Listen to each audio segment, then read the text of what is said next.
Alright, everybody, welcome into another episode of Fear the Old Lore. I hope you're all doing well. We just finished premiering our timeline, so we might have some extra people trickling in between that little gap between the videos. So, hope we're ready for another episode. So, what happened last episode? We went through the Chalice dungeons, exploring all the way through Eyes, finally, and killing Abritus. Then I was kind of gem farming for a bit and discovered later on that it's kind of a moot point for version 1.00, so we're kind of screwed out of getting the gems necessary to make the Arcane Rifle Spear work. So we're kind of at an impasse there. So we don't really do too much damage, so we're kind of screwed there. However, during the gap between the two streams, and with some help from Grisester telling me, like, oh, you can't really farm for anything, I was like, damn it. I came to the conclusion that the only way to really make this work would actually be to save edit the game to get some of the gems that we can't get right now because we don't have network access, which really sucks to make this work. So that's what I did. I cheated. I'll admit it. I actually bought like the save editing software and edited in some new gems to make it work. So they're pretty much what you could get. They're not as like the strongest thing possible. So I made these like plausible so we just don't have to farm for 300 hours. Not that we can in this version of the game. So I will be able to put that on as though at this point in the game we finally did farm some like fetid, rotted, defiled Eyes Chalice dungeons. So forgive me for the cheating, and welcome on in, everybody. Derek, Patrick, Mega Blair, Justin, Mercy, Blue Mew. It's nice to see all of you again. Copy to pasty. Timeline video is really cool, thank you. Going back to DS3 with a new character, and you've been sweating bullets trying not to screw up NPC questlines. I feel like DS3 isn't too bad. I mean, the real kicker is just to pretty much go back to your base after you kill any boss and to not sequence break. So yeah, I guess like sequence breaking is pretty easy. I cheated. Yeah. So, I think I might have leveled up after I farmed off stream. So maybe I gained like 2 levels, but that's all I did. I just edited like 4 or 5 gems just to see if I could, like the effects. So, we're gonna try this out. So this is going to be as much of a mystery to me as it is to you guys. If it still ends up being garbage, at least now we know. And I'll just go back to the Saw Spear Arcane build. So what do we have? So this one I actually did pick up, and it's actually a really good flat gem, but that one is not edited. So the edited ones are... I think I have a triangle one somewhere. Let me... Okay, so maybe for this one I only did the droplet type, just because I was curious. So the way that I did it is I did add a curse, so the weapon durability is going to go super down. I really don't think weapon durability is that big an issue, although that's a really big number, so we'll see. So it's not like super broken stuff. I mean, it is, but it isn't. Okay, so I guess I didn't make a triangle. I think I made a bunch of extra waning ones, which is kind of funny. Alright.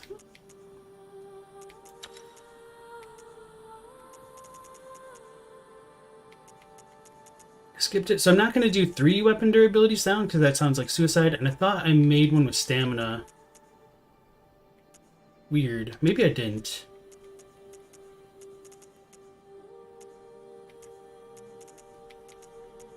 Okay, this... Wait, no, that's not it. Well, maybe I did screw up, but we'll see how it works. I mean, it doesn't look like the durability went down too far. Iago, thank you very much for the 5 reals. Insomnia got you awoken to watch the stream and take this money as payment for my sleep. Thank you. Alright. You're telling me Miyazaki? Mr. Lulster, welcome back in. Phobos. Some of those gems are actually impossible to obtain, right? Probably. Like, I don't really know. So I know I made them balanced. So most of my better gems are actually... I think the one was the waning, which is kind of funny.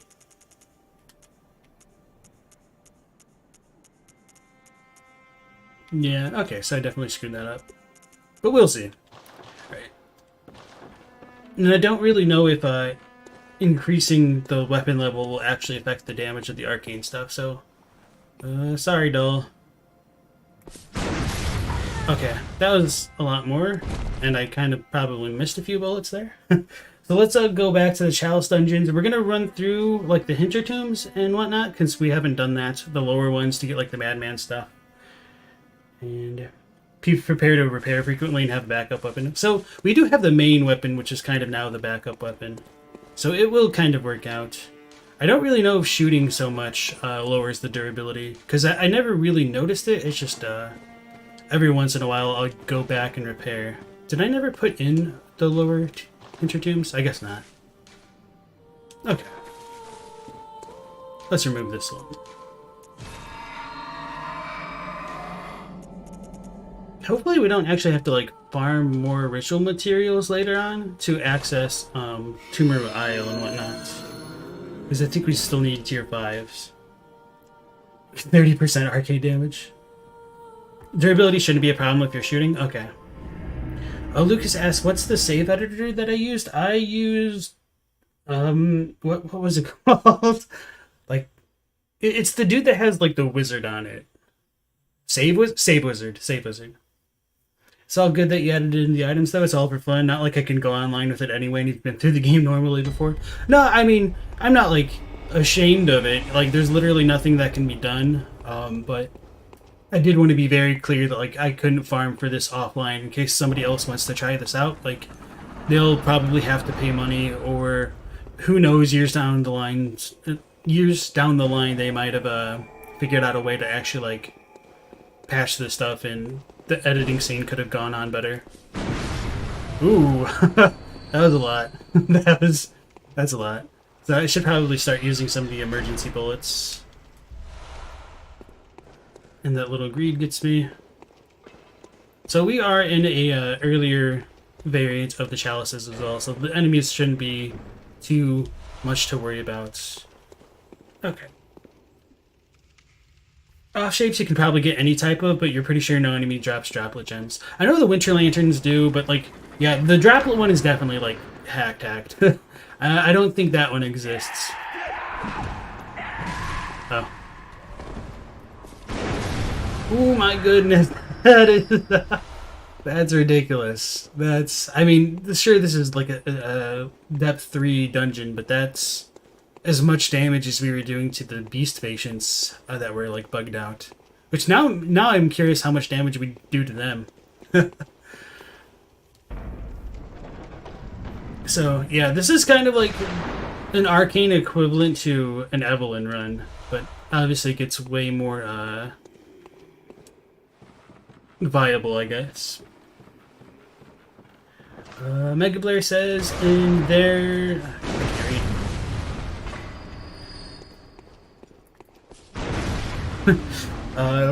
in your gun run, you leveled up the rifle spear, but you regretted it because the damage is garbage. Yeah, it kind of makes me really sad that they patched this one out.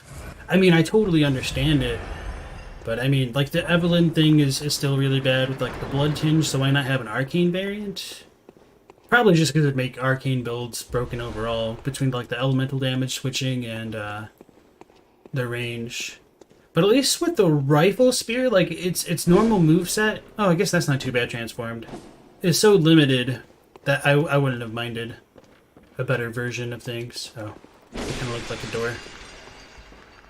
Dark Soul, welcome back in. Timeline's awesome. What is the Menses Ritual? So that's essentially when they use the baby Murgo's cries to summon the Red Moon. This feels awesome. It's a shame that a lot of people won't be able to experience this again without drastic measures. Does the elemental damage thing work with the Retranslations? I actually don't know. I've heard... Oh, even the spread damage killed it. That's awesome. I don't think so, because I'm pretty sure, like, it shouldn't modify the bullets at least, but... maybe for, like, the normal blade itself. So I missed a little bit. That's all good. Some Sage's wrists. Okay. Your Holy Blade does 900 damage. Get good, man. Thank you. Iago's yet to do the dungeons, because you're too scared of them. I think the first time going through the dungeons is definitely a scary experience because you don't know what's going to come around the corners. But honestly, like, the more you do it, the more you get desensitized to it, which is, you know, both a good and a bad thing. And you kind of get a better feel for them overall, and it's a lot less scary. I mean, occasionally you can still get spooked, especially if you, like, do a lot of viscerals and run into more blood lickers, which is kind of one of my favorite things about them, but... it's not too bad. So I think this is the way we need to go.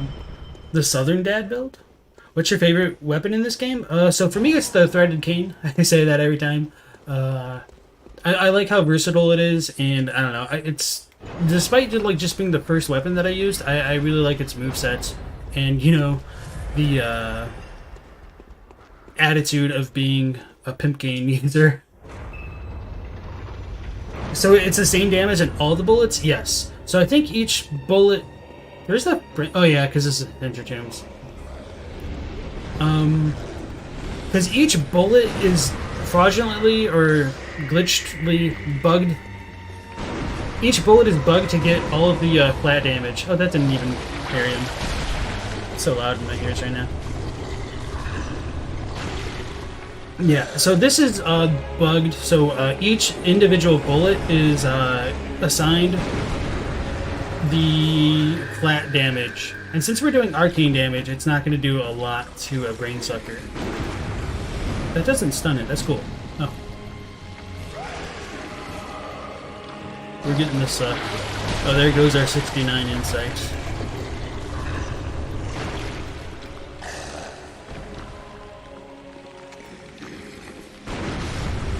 Okay.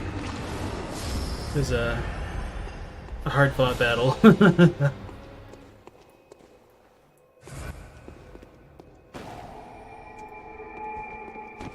Why is it doing so much? The Rifle Spear uses the Arcane? So yes, this is the broken version of the Arcane Rifle Spear. I should just say it's the broken version of the Rifle Spear. So in the earliest patches of the game, it applied the additional flat arcane damage, and it's only arcane, like it doesn't work with fire or bolt or blood tinge. So each individual bullet does 204 damage, arcane damage flat, I guess. So that's why we can just do obscene damage to monsters like that. And of course, full disclaimer, I am using the save edited gems, but at one point in time it was possible to farm like the equivalent of these gems. So I'm not actually like brokenly over leveled, and the coolest thing about the Rifle Spear is it's essentially independent of your game stats. Like it's all just the damage comes from the gems. Rip lighting. You're seething at this broken damage version? One must have been wild. So it wasn't discovered until like fairly late, and then they patched it pretty quickly. So I think it existed up to version 1.03, and so that's probably like a couple months after the release And you could like look at the Reddit post where it like first got noticed, and then I mean the DLC came out as version 1.06, so that should give you some context as to what was what when. So let's just run past all this crap and go get the lever unlocked. You like the move set of the rifle superior, so it's unfortunate. Oh, we get some eye collectors. That's funny. So that was just exactly where we would have come from had we gone up. Oh, there's a Madman. Dark Soul likes the Holy Blade. These are pebbles, yeah. You think Rakuyo is just style points to the max? You just wish it wasn't one of the last things you can get in the game? Yeah. At least with the Whirligig Saw, you can, like, run around the DLC early and try not to die, but everything else, like, gated behind Ludwig, is just painful to try to get.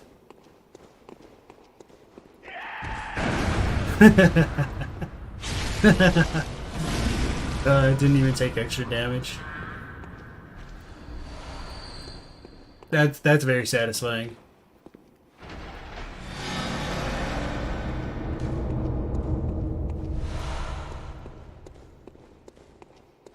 So how's it work in the patched game again? So it doesn't apply all of the arcane damage to the bullets. It just does like the blood tinge damage like it should normally do. So it feels bad, man. Oh yeah, we want to go this way.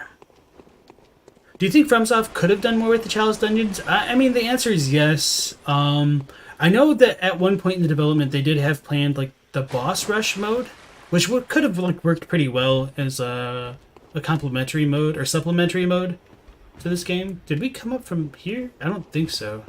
No, because there's an item there. I guess we did. So there's the gate. Okay, yeah.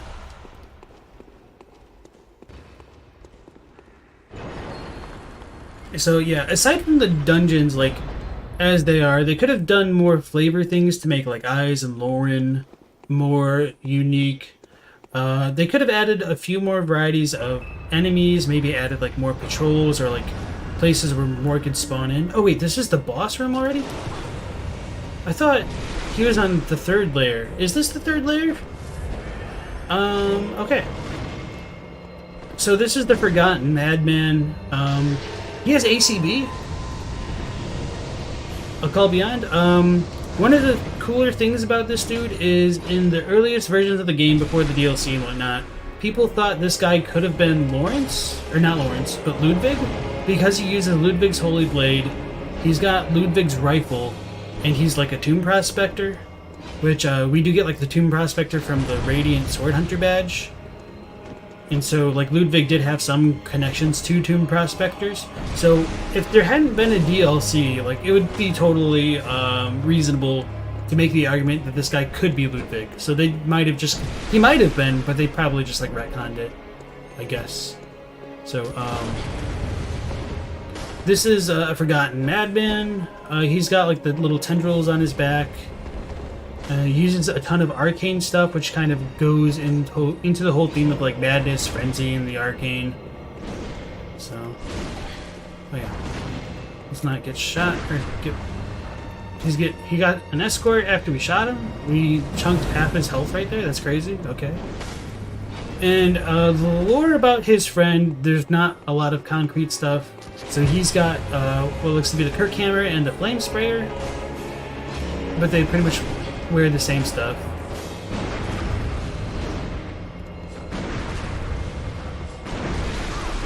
Oh, he dodged through it. That's cool.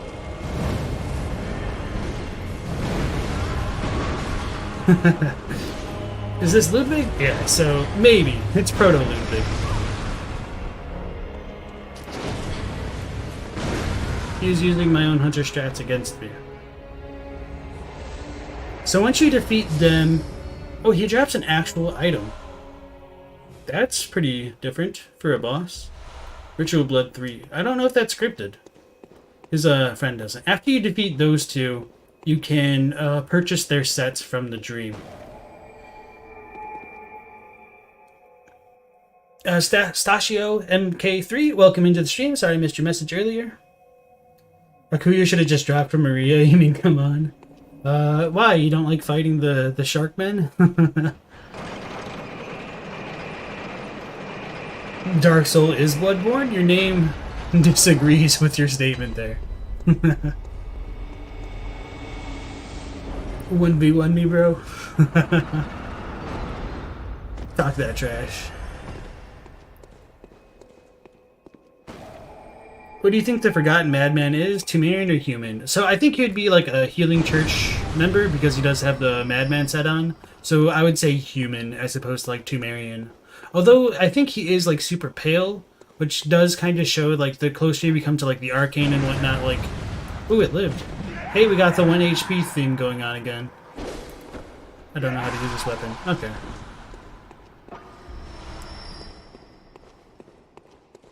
I guess it'll still deal a decent amount of damage just because of like the flat arcane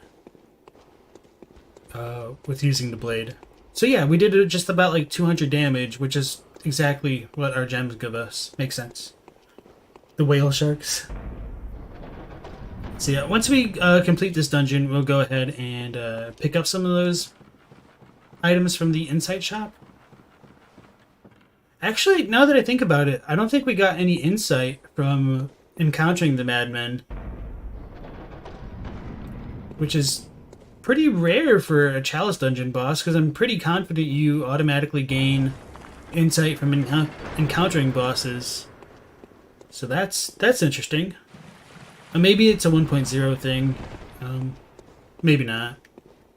Maybe it just didn't code correctly because they're human or like hunter model NPCs. Oh! I'm gonna die. The annoying thing is like these Temerians can like make their cannons track the player, whereas you can only shoot like the one spot.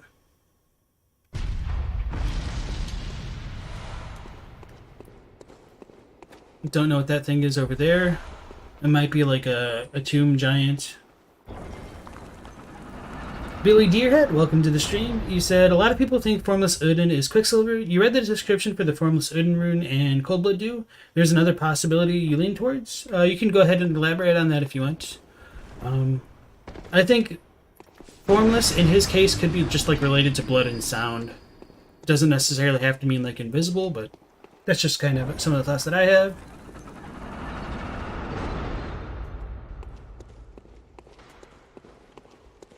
Get a lot of the Temerians here. Oh, so they got poisoned by their own poisonous things. That's cool.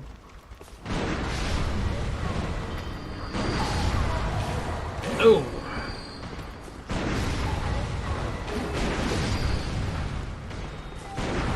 I should probably do that, huh? Maybe I shouldn't when I'm getting swung at. Okay, stop relying on just pressing L2, I guess. Imagine actually having to interact with the game.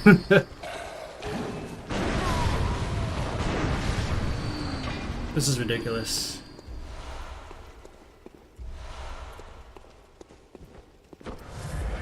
Like, it would take so much investment to make this work. It's even more disappointing that it got patched out. Because it's just so impractical.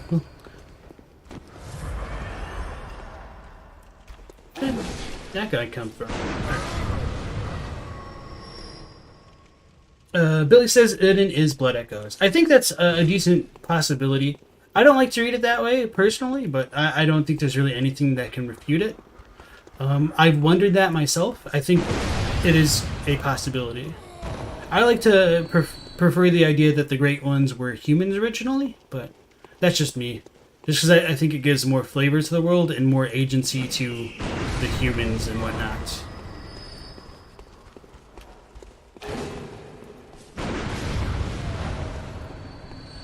Because it is possible that, like, Odin was the Great One that the Temerians worshipped as well.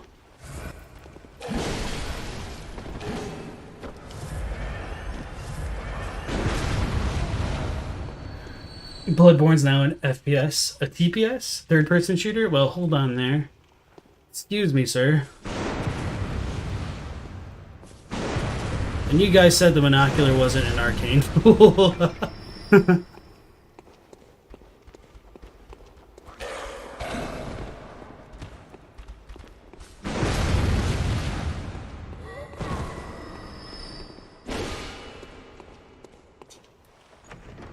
Hamlet has good enemies all around. Yeah, it is also like a shame that we don't get any of like the Hamlet enemies in the DLC or in the dungeons. Although maybe that's a good thing.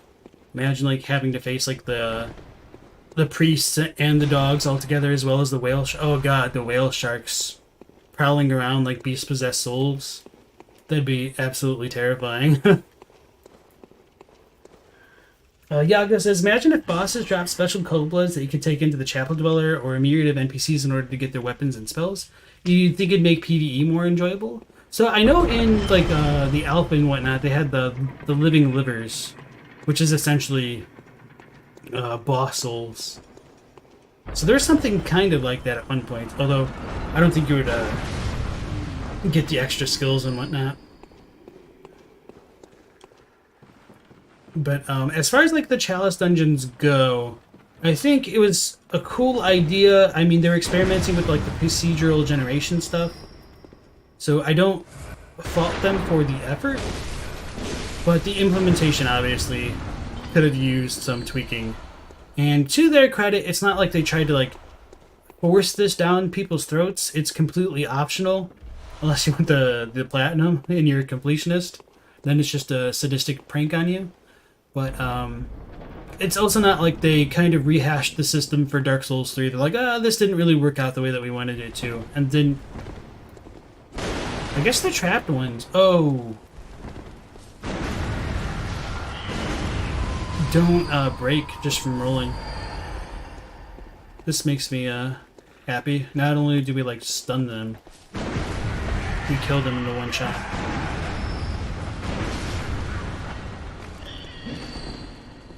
So these are also poisonous spiders, that's cool. We got the purple aura.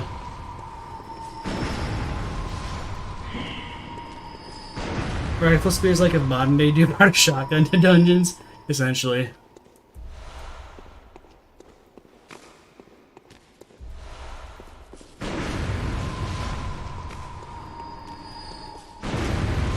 What? See, that's part of the reason why I hate spiders. They hit me for absolute no reason that makes sense. Some more inflicted organs.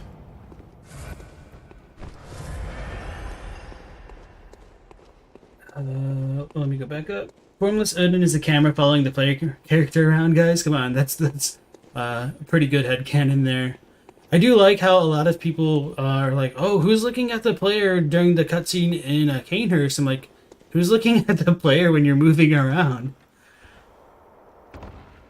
Rifle spear looks like the old style rifles that Japan tried to make, but they attached a bayonet to it. That might have been the inspiration. I don't know.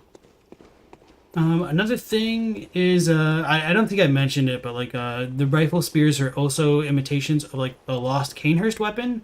So as far as that description goes, some people might take that to mean that the weapon was lost in Canehurst, but it's more like Canehurst got broken. Are we in a side area? I have not been paying attention to where we've been going, because I don't remember getting the lever.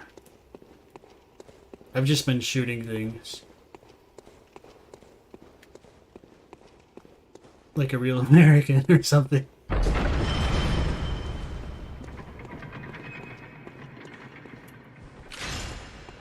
Oh, I guess I can't do that. No need to worry about the flame sprayer so much anymore.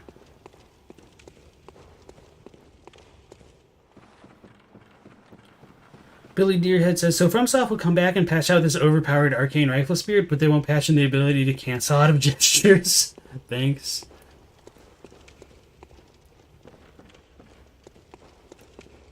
It feels bad, man.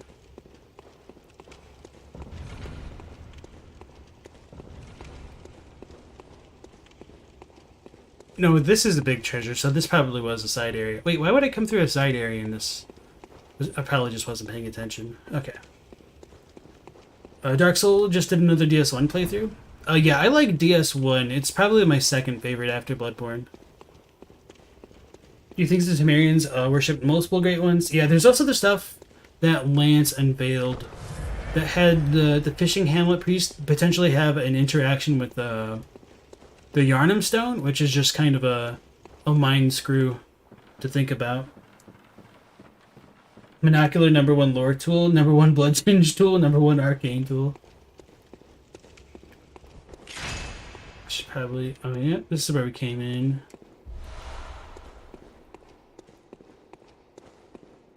Any other doors? No, I don't see any.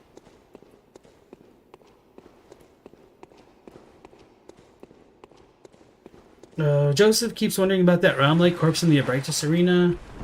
Could it be evidence of a previous ritual attempt to undo the earlier attempts at contact? Why do you think would undo the attempts at contact? I don't think I'm following you there.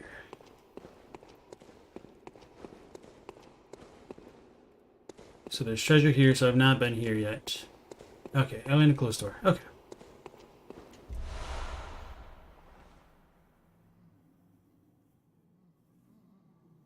The blood gems as well could have been implemented better. Yeah. So like this build could have been possible even in 1.0, but just the blood gem system is kind of garbage, in all honesty. Which is one of the reasons why I wouldn't say Bloodborne is a perfect game, even though I really, really enjoy it. It does have its flaws, and the blood gems definitely contribute to that. Who do the inflicted organs belong to? They belong to me now. You know the sage's body parts are from saints sacrificed by the healing church? So it could be anybody, really. I think that's a fair question. And part of the reason why I'd say anybody is maybe the Temerians had them because they're sealed away. I guess it wouldn't make so much sense that the healing church sage wrist and their heads would have been taken by, or been put into the chest by the Temerians, but yeah.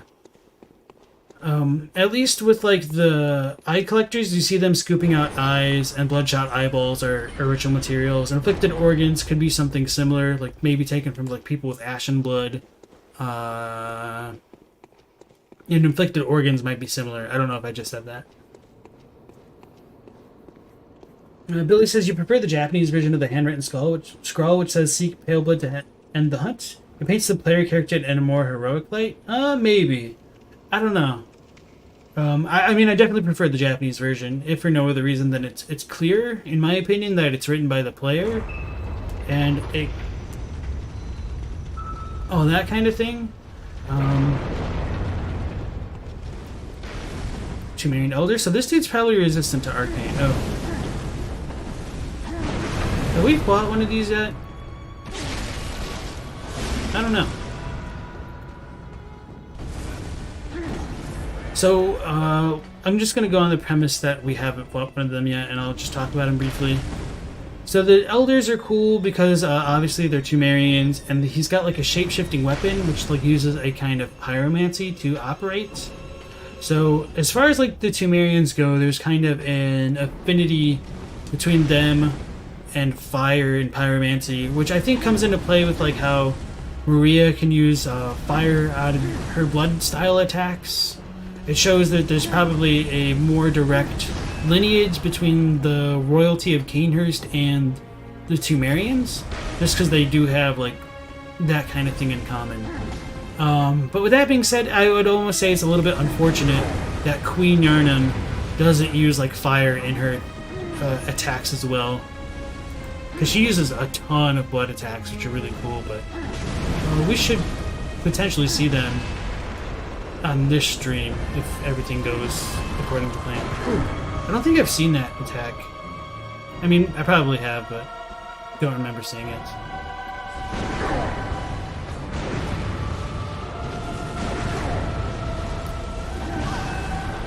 Oh, that's cool.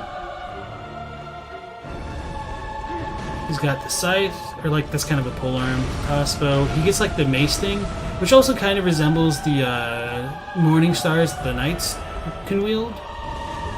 Gigantic lance.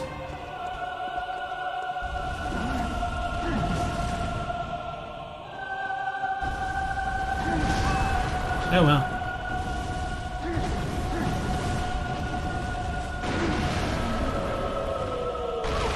Oh! I'm glad that didn't kill me, though. Although that would have been really funny if it did. And now we get the short ritual root chalice, which will like allow you to look for the glyphs really easily, which we can't do. Alright. You want some slug girls in your dungeons? You like the Zelda jingle of the chests? And here's some materials? Yeah, I guess I can see what you mean. Yago says, why doesn't the beast attack the cameraman? Critical Bloodborne flaw, shake your head. Ooh, looks like I missed a lot. They don't need to attack the cameraman, the environment already does it. What am I doing? Oh yeah, we're gonna repair. Alright, Dark Souls ready to duel people on TS3. Coming in looking for a fight.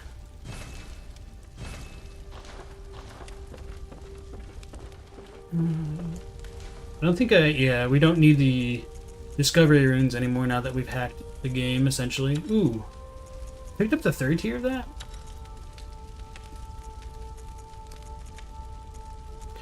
See, that's weird because the 10% is above the 5%, but now like the 15% is below the 10%. So there's not really a consistent order of these. So maybe it's like when we pick them up. Or maybe it's just the first one's bugged, because it seems like it gets progressively stronger as you go down. Wait. No, it's probably the order I picked them up. That's weird.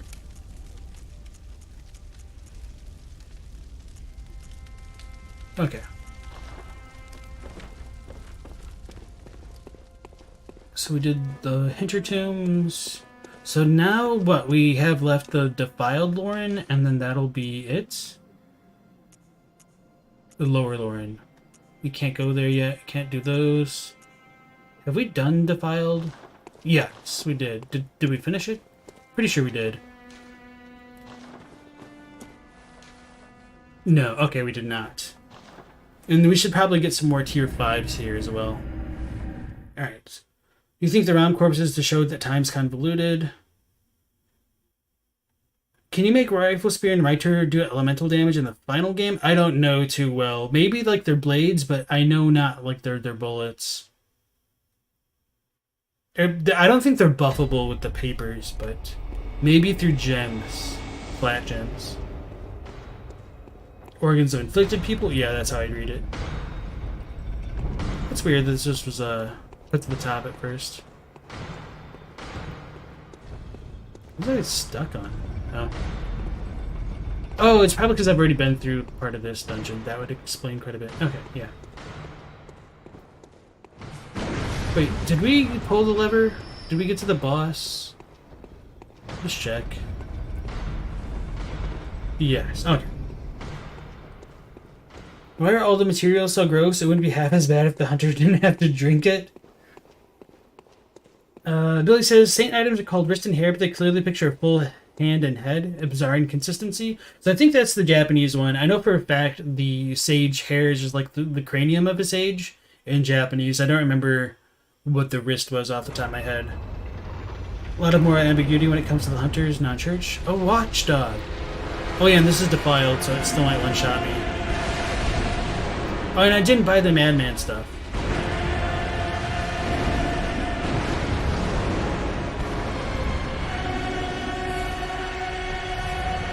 So this fight is really annoying otherwise. My circle did not go. Well, it buffered that one. Okay.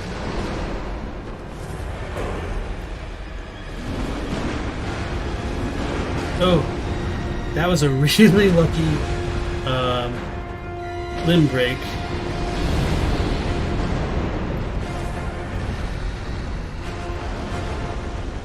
So I want to get to his other side to break his other arm.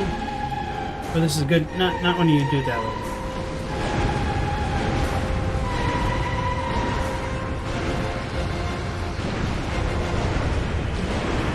Screw this guy.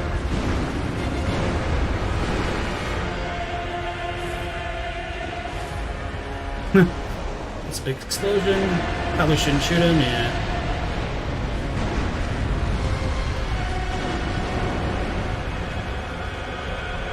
Did the music just change? Yeah.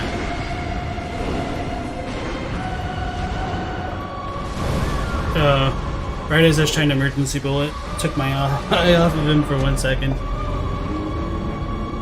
So this is cool. Like, even though the arcane rifle spear is broken, it's not like completely broken. Although I'm sure chat disagrees.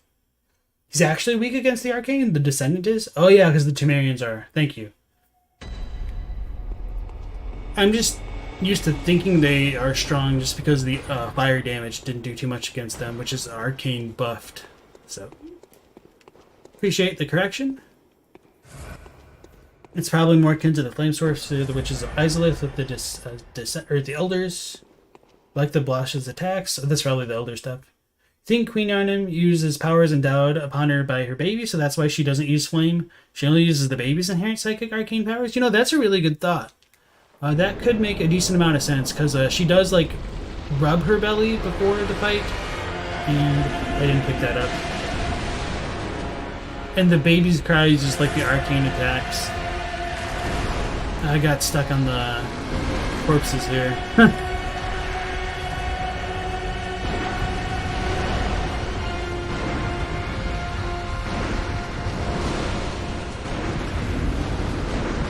Ooh, that happened again.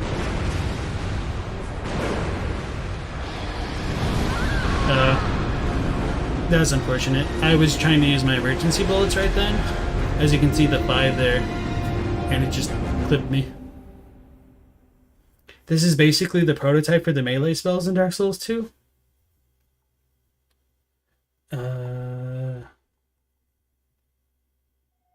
Looks like I'm really far behind, so I'll probably just miss some comments or just read them. Did you fart into his fire and explode? What? Doesn't the illusion that ends when Ram dies conceal the moon around the sound of the crying Murgo? Yes. The crying is like a sonic lighthouse beacon for other lonely and hungry members of her species. Sorry if you're way off base. No, I think that's a possibility. I don't know whether or not the Great Ones want to, like, cradle and take care of Murgo. I mean, Murgo's wet nurse's name might imply that. Or whether or not they just see the cries of babies and are driven toward them out of, like, predatory instinct to consume them. But if the umbilical cords are any indication, they probably just search for more babies. Will I ever do a BL4 run in the future? I don't really know, to be honest. I've thought about it, but I also tend to be pretty impatient and inconsistent sometimes.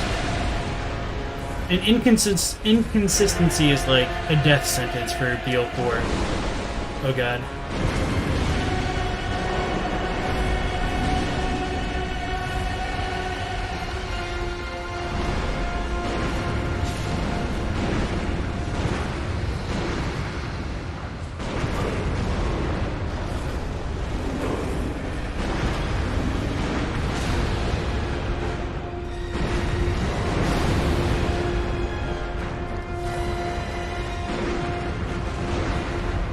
BO4 is fun until the DLC, then the suffering begins.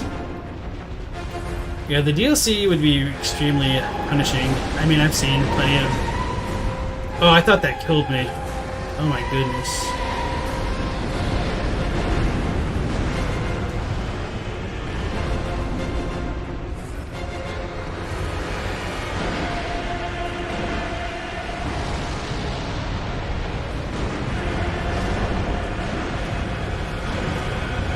I'm trying to break his head right now. Oh, that's not what I meant. There we go.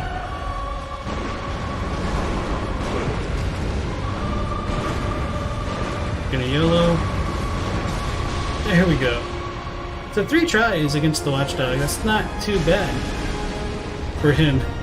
I mean, I probably should have done better and played safer, but wasn't quite the walk in the park that you may expect from having a completely broken weapon. Yeah. Maybe Amidala aren't drawn by the rituals themselves, but are drawn by Murgo's Phantom Cry. Max, welcome back to the stream. As you may see, we have a broken weapon now. We do have the proper blood gems to make the Arcane Rifle Spear work, but they were hacked into the game as a fair disclosure. So if you want to do this run you need to do that. At the very least, like hacking them into the game, it'll save you like hundreds of hours of trying to farm the damn gems in the chalices. Oh, they are weak to blood tinge too? Oh.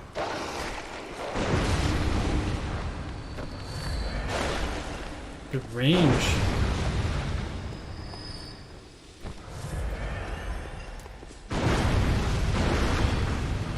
Oh, she broke out of that.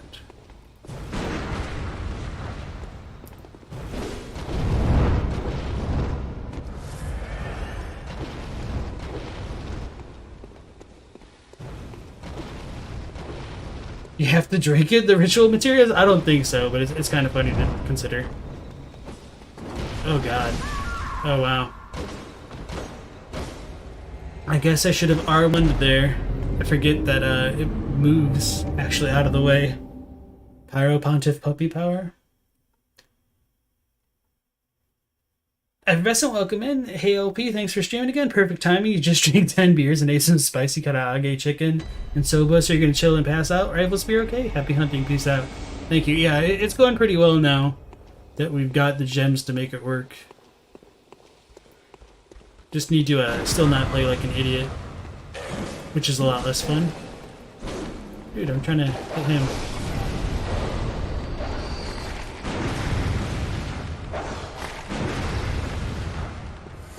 Oh wow, so we can almost like one-shot them. Holy crap, their range though.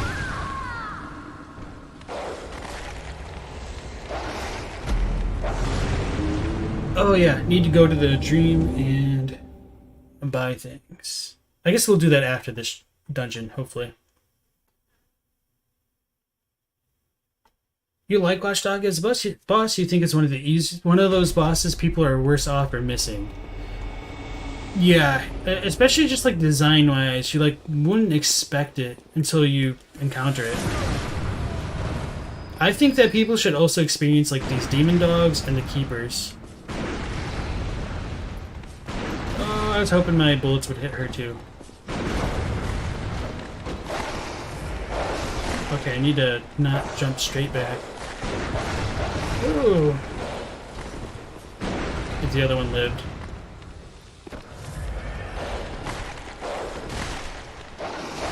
Okay.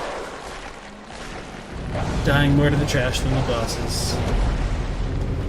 Best way to deal with this boss is to be as aggressive as possible? Yes and no. Like, learning when and which limbs to break is also part of it. A lot of it is also weapon dependent. I like the cane against him, because you can actually stay in front of him for a relatively safe experience if you keep your distance and know when to avoid the charge. Because you can use the whip form to like hit its face. So.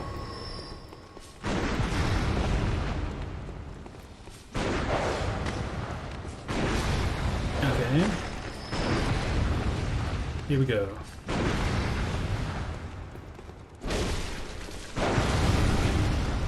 Stop killing me.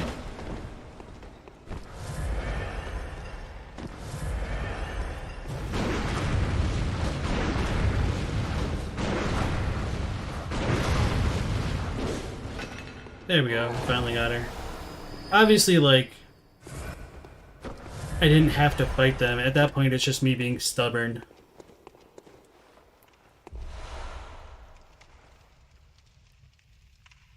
There's a mosquito in your room that stung you like 8 times. You think it might be a blood liquor? It's awful.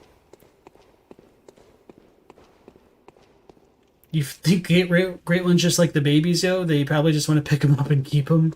If Murgo's wet nurse is any indication, that's a pretty strong possibility there. This is where he just came from. Okay. Stay in front of his head? Yeah. This fight lends you to the idea that SEAL Team 6 could do the watchdog of the Old Lord? Why do you say that? The dogs have hyper armor? You can hardly disrupt their attacks. Okay. I think I was getting chased. Or is that below me? I should probably... not deal with this crap. I'm gonna get stuck on these rats, aren't I? Nope. Stella B, welcome back, as well as Kerm. Nice to see you guys again. And Tomas Uribe Gomez, welcome in. Recognize your name. And Saturn. Holy crap, a lot of people are back. If he can't beat Cursed Watchdog at BL4, you aren't a true Bloodborne player. It's kind of funny because most BL4 players don't do the Chalice content. I can't blame them just because of how tedious it is. Although I guess a decent amount do farm a little bit just for like the broken gems. But to me, honestly, like if I were going to do a BL4 challenge, not that I will ever do this, like to me, I think a true BL4 chalice would be like no upgrades to the weapons and like no beast blood pellets, but it would just be so tedious because you do no damage. But that's to me like the epitome of a challenge in this game. Maybe no hit runs are probably harder, but probably not, just because they'd be a lot shorter if you know what you're doing.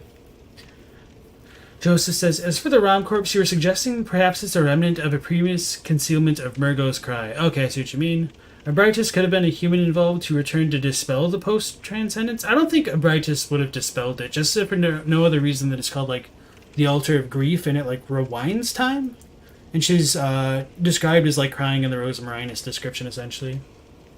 Any fashion-born suggestions to share? I like to use the knight set and the crown, and, like, the student uniform trousers, and the gloves kind of vary. Salmon says, do you think hunters enter the hunter's dream so they can see beasts and not go mad? Because you notice some NPCs cover their eyes for some reason. That's a good question. I feel like the eyes being covered is probably due to the Curse of Cost. Oh, we get the Lauren Silver Beast. No, this is Amy. Give me that head lock on.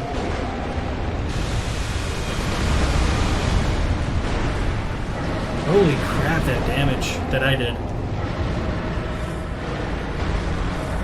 I should have done that. So this is Defiled Amy. So this has brought an end to many a playthrough, honestly.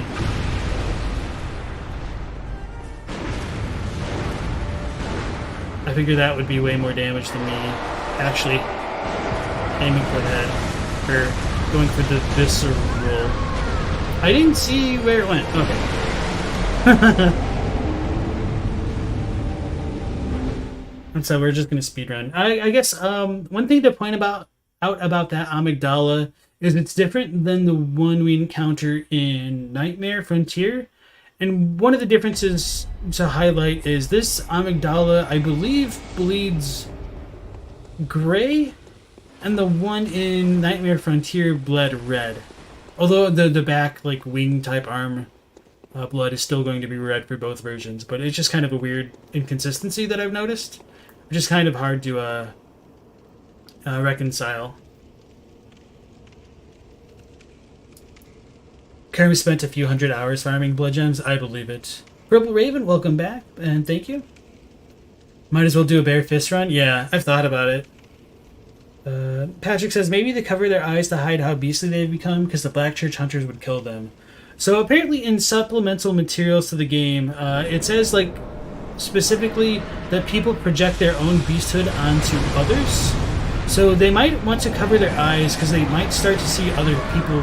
Oh, that's what I get for trying to retrieve 0 echoes. So that might have been some of their reason for doing it, because they might start to see other people as beasts and it might freak them out. Another thing is their eyes might start to become deformed, so maybe it looks gross to other people, so it could be a courtesy thing. Because we do see like Willem do it, and like he's kind of respected, and the choir mimics that. In the very like opening cinematic before like starting the game, there's the point where like the hunter will put their pistol on the head of a Yharnamite, and its eyes is like the eyes are occluded, and I forget what it's called. But like it shakes around and like the pupils are all like rotting essentially. So there could be multiple reasons. So my personal take on it is I think that when their eyes start to become like messed up, it's probably due to the Curse of Costs. If for no other reason than the way we access the Hunter's Nightmare and do all this stuff is through the Eye of a Blood Drunk Hunter. And the celestial body, which kind of looks like the sun in that nightmare, gets dispelled And I think it looks like the retina of an eye, like from the inside, like the sun does. So once you like defeat the Orphan of Kos's little shadow, it goes away. So I think the blood drunkenness originally comes from like the Curse of Kos, and that's why I don't think the Tumerians get as blood drunk as Yharnamites, with the exception of like the Labyrinth Madmen.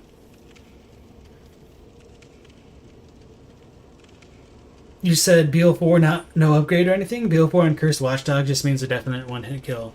Actually, I mean, I'm not going to dispute that. I was going to say, one of the things that surprised me about like watching other people's BL4 runs is how many hits it seems like people can actually tank. I guess I didn't need to do that.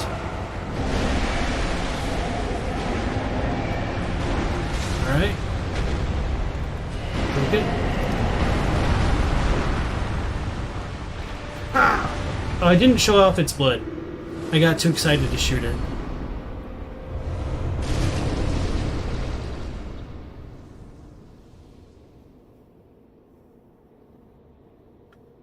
That was metal. I'm sure that's probably going to make some people in the chat just feel so angry for how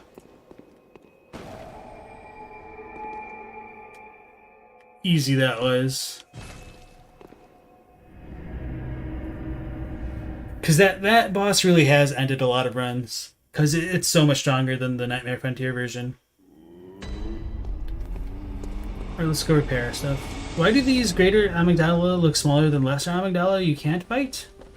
Probably because you can get closer to them and there's no buildings for scale, but I don't like to say, like, greater or lesser amygdala just because, like, there's not a ton of reason for it, but so we got Tumor Isle. Was there any other ones that we needed to visit first? I don't think we have the tier 5 stuff for it. Oh, and we need to go through the main game and everything. Okay, so let's double check the Insight shop. Still can't buy the ritual materials. So it makes me wonder if they added that in later on, or I might just not really remember how to unlock it.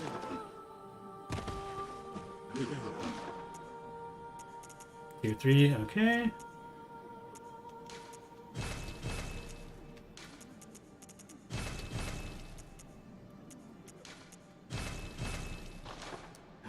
So we can go back and just like fight a bunch of the bosses that we've already skipped. Let's go back to the Defiled Chalice, and I think there might have been a side room we didn't explore. Where are we at? The final one? To look... Oh, I guess I didn't really explore like that full floor to see if there's any more Ritual Blood 5.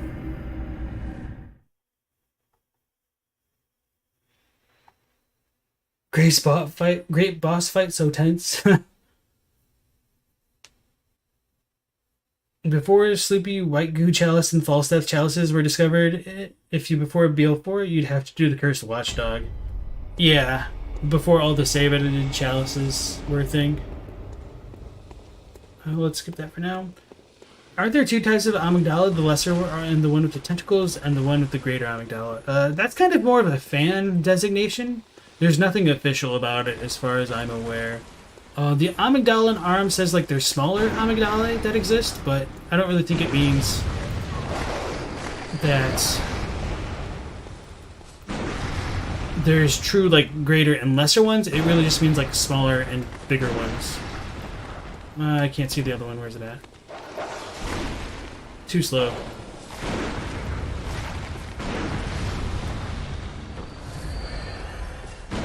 Oh, there we go. Just gotta get close.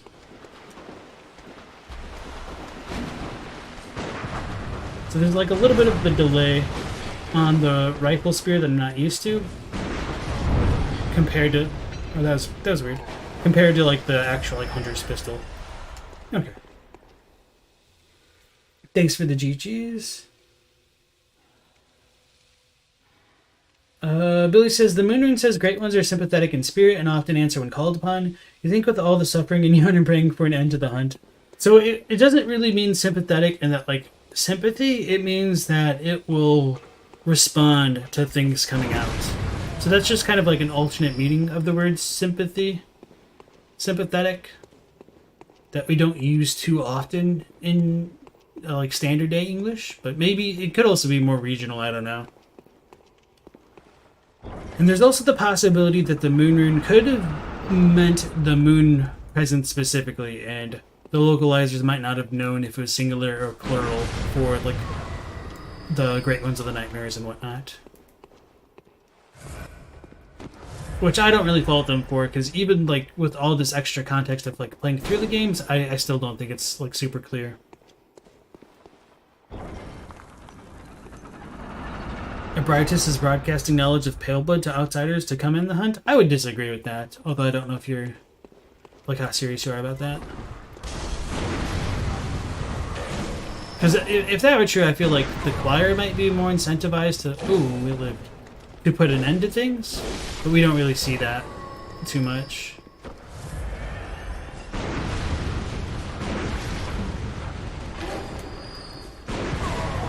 Oh yeah, this is a depth 5 dungeon, so that explains why, like, the enemies aren't dying in one hit, which is perfectly fine. Just interesting.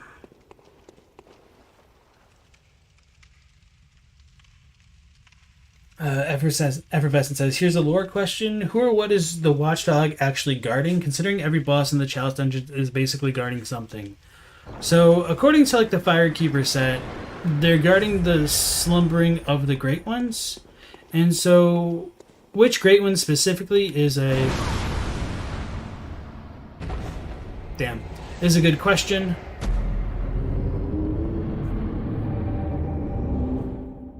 I have wondered whether or not the Tumerians in general can be regarded as Great Ones, and if not, like, the dudes walking around, at least Queen Yharnam and her Child of Blood.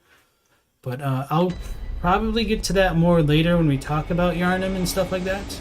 So forgive me for just kind of, like, dropping that and not giving too much more context. But I will say, at the very least, there's a little bit of ambiguity in the Japanese where one might be able to come to that conclusion, and I think the only reason why more people aren't of the opinion that, like, Tumerians could be Great Ones is just because it doesn't match their, like, visual expectations of what a Great One should look like. Alright.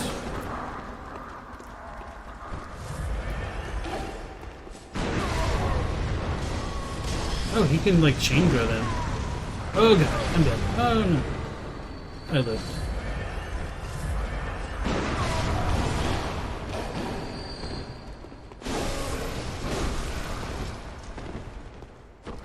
I do have my weapon, but I think, like, the durability thing is also holding me back, because I should rally more.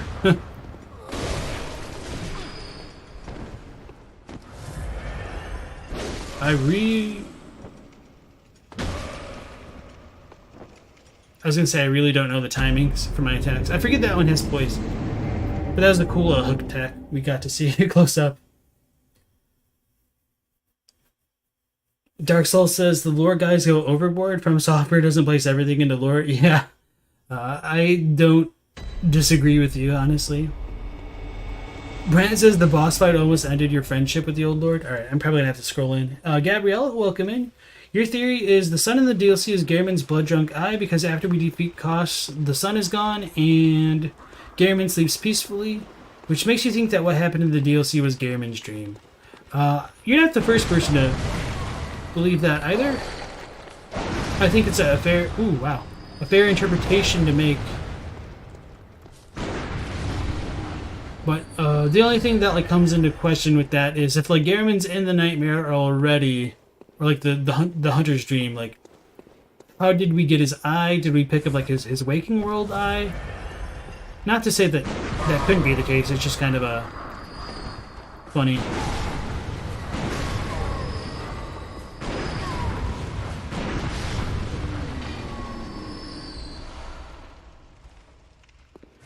I'm trying to piece everything together, I guess.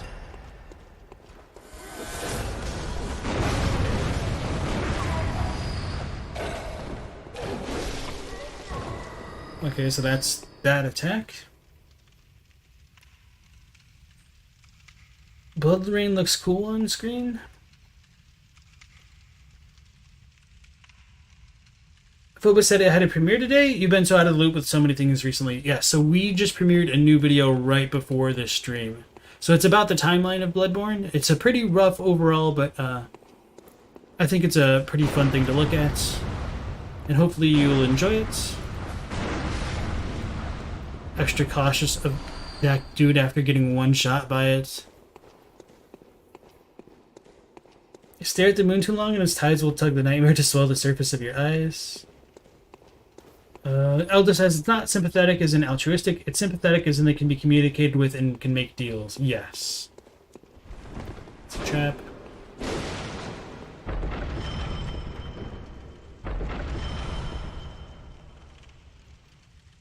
Like a demon deals in Souls? Maybe. You think the choir is wiped out by the School of Menses? I mean, they still exist. Like, we do have Yuri.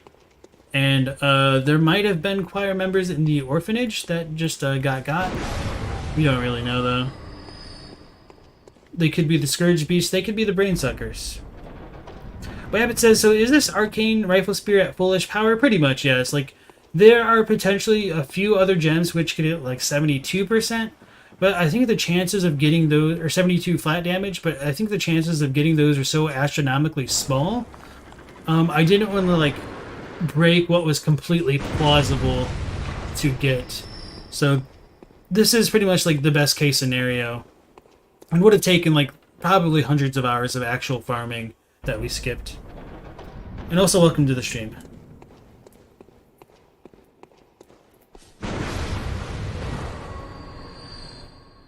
Sucks I died, but it's cool. Joseph says, probably by definition, it's very hard for humans to attribute motivations to great ones. Isn't there a reference of a Brightus being lost or forgotten? So she is called like the abandoned great one or the left behind great one. So sort of, yes. I don't think she's described as forgotten though. So that was the thing. Elda said, which Muppet would you say is the most likely to achieve apotheosis as a great one? Miss Piggy. Well, I guess she'd become a carrion pig, wouldn't she? Gonzo. Maybe great ones don't even have what we would call motivations. Yeah, that's kind of how I feel. Gabriella says, you do think that the blood drunk eye that we get is Gehrman's? The same way that might exist as a physical doll in Yharnam must also have existed in a physical Gehrman somehow. I think that's a possibility, but I don't know how I feel about it overall. Was there more to this area? It feels like there should be like a treasure chest or something. Oh, there's a door. Okay. Great ones just chill it and people show up like, yo. Kind of feels that way with like the amygdala in Yarhargulen Cathedral Ward. So that's where that one dude was. Who one-shot me.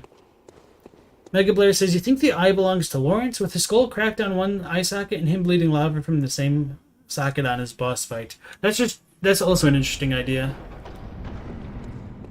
I don't think I've heard people compare it to Lawrence, but I don't dislike it. I mean, I don't necessarily think it's right either. I just, it's definitely good food for thought. Oh. I dodged backwards. And got by the fat roller. Astanex, welcome back in. I'm making you want to go back to the hunt. Very good, very good. Elda says, Miss Piggy probably wants to carry a child of blood if it belonged to Kerm the Derm. Gonzo is definitely akin to the Cosmos. So I feel like Gonzo would probably become a great one if through no other means than just like pure accident.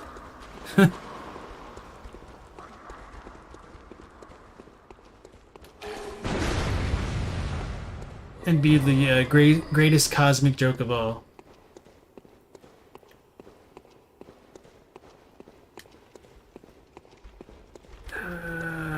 Let's just run away. Hopefully. We went this way, right? avoid the middle of the floor. No. Oh, there's treasure here.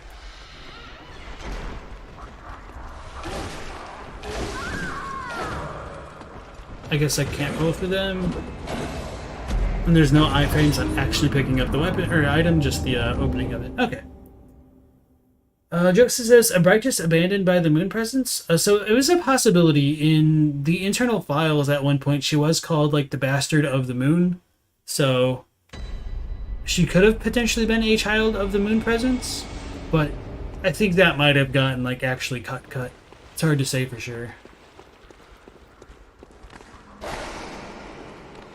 5 Blood Echo says animal becomes a cleric beast just on entering the town, no blood needed. Yeah. So did we go straight? No, that's where the dude was. So we need to go this way, right? Where the hell was the door? So, okay.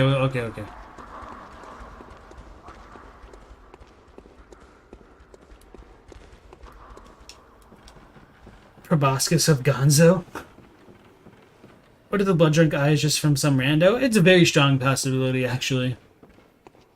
You can see Kermit finding the 3 chords. I could see like that totally happening and like Piggy thinking it's a gift for her and eating them, or like Gonzo just like finding them on a table as like Kermit's about to hand them to somebody. Like, oh, look what I found. Oh.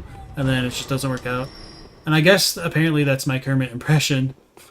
For a show that I haven't seen since I was like 5. Not that there's anything wrong with it, I just haven't seen it. Alright, let's not get got. How do you kill the Winter Lantern? So I try to fish for when she does her grab to shoot her and parry her thing. So, budge. I did the same thing, I need to roll into him. He's just very intimidating. So yeah, if you are managed to visceral the Winter Lanterns, during that animation you actually become invincible, so the frenzy damage won't hurt you. Kermit lore video one? I feel like that's more of the category for Kerm the Derm to offer his expertise on. Gabriella says, every time we get an item from someone important, we are transported to a nightmare. We touch Mikolash's body, we go to Menses, we touch Lawrence's skull, and the night takes in.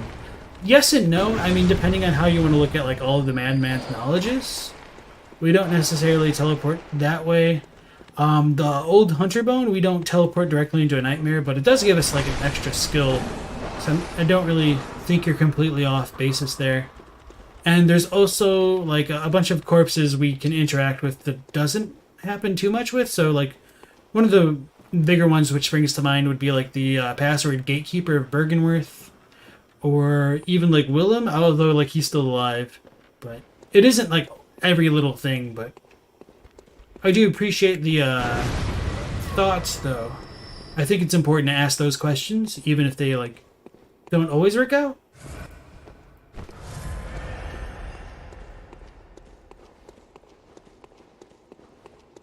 Because sometimes you never know what that can actually lead to. I should just keep firing. What am I doing? Hey, we got one from him. Oh, we might need to farm those then.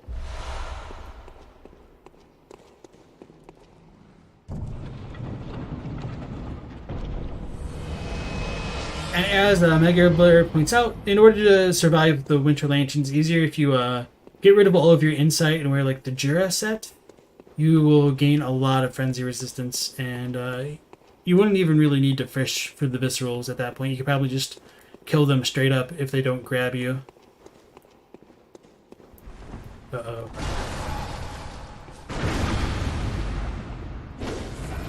I was trying to visceral to get that HP back. How many of these do we have? Oh, we need 6. I don't know the most efficient place to farm it. I don't remember if there's any tier 5 ritual bloods in the Nightmare of Menses. There might be, but Okay, I'll probably just stop the Chalice stuff for now and then go back to a lot of the main game content that we skipped over. So, for example, we have the Cleric Beast to fight, I guess, Logarius and all of the Canehurst stuff. And, yeah. Pat says, how low should you put your insight? I would say, like, below 20 if you can. The best way to do that, though, would be, I guess, your... Most of the Winter Lanterns are optional, so if you kill Murgo's Wet Nurse, you'll be able to buy a Blood Rock for 60 insight, and that'll really help you out. Okay, so let's go repair stuff, and then we're going to go back to Yahar'gul to fight Dark Beast Parl, and then we'll go talk to Jura, and proceed from there.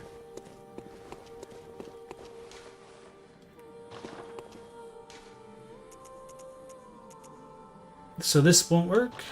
Okay, I was just curious if there's going to be a bug on this version of the game.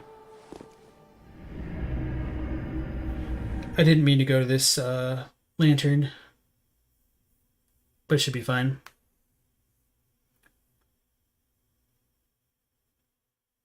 So Justice thinks that Abritus might have hoped to meet the Moon Presence, but it didn't care about her and still only saw Murgo.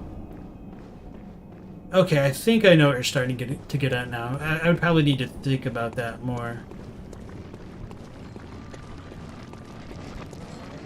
So, like, Abritus kills her baby sister Ram out of jealousy because her parents are ignoring her.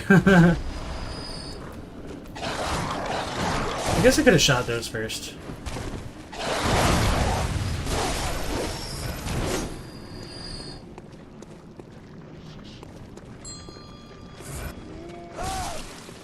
That's rude.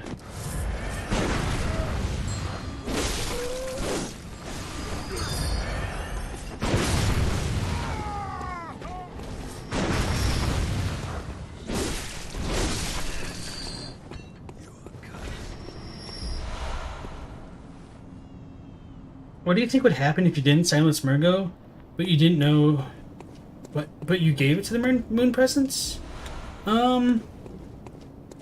I think eventually, like, the Moon Presence might cradle it. It might suck its blood echoes. It's kind of hard to say. And then, like, go away. And, like, everybody in Yharnam would probably, like, literally go crazy. Because it probably just takes so long for the Moon Presence to do it. Oh, yeah, we can fight the Gank Squad. Oh, I should have done that first. One good thing about the patches is Bloodborne's logo no longer being all you get. Yeah. Is there a gem that includes attack and element damage? Yes. So do you mean like physical attack and elemental? If so, they probably do exist, but they wouldn't do too much. Just because they do conflicting types of damage.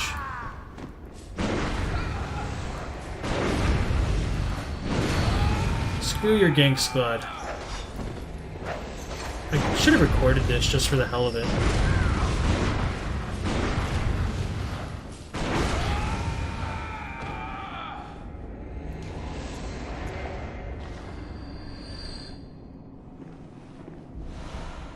Advanced knowledge. Bone marrow. Oh, bone marrow. I forgot that's actually a thing. I have no idea if that's really going to affect my damage, but we will see. Okay. Phobos says, you think the MP sucks the blood echoes off the player in the second ending? I do, personally. I think the whole idea of, like, paled blood is essentially synonymous with paled blood and, like, draining blood. So that would just kind of work into some of those themes there. That feels nice.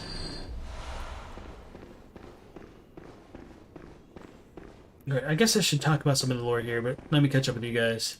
Alright. Never should have patched the Arcane Rifle Spear out, just so beautiful, I agree. Pat says, how about element damage and health regain? Maybe. So if you're really curious about, like, the blood gems and stuff, I would highly, highly, highly recommend, like, the Tomb Prospector Discord, or just, like, search Google for, like, Tomb Prospectors and gems, I guess. because they're the ones who've like dedicated the most resources into like mapping out what matches what with the gems and all the chalices, and they have like probably like charts of like what all blood gems can exist between like their primary stats, their secondary stats, and where to find them. Gabriella says, by the way, you must say you really love the lore videos, one of your favorite Bloodborne content creators. Thank you very much, Gabriella. I'm glad you joined the chat. Mega Blair says, it depends on what kind of damage. If you want Fire Bolt, go to a root, or either Ailing or Lower Lauren and do the cursed ones. Joseph says, all the great ones and Moon Presence solely care about one from Immaculate Conception. Perhaps all the others have the tainted blood of humans who transcended into great ones but were not born that way. If Bone Marrow Ash were, she'll transcend God and the Buddha. Ain't melting these unfair enemies always so satisfying? Yeah. I mean, these guys aren't unfair, but it's just kind of, they're scary.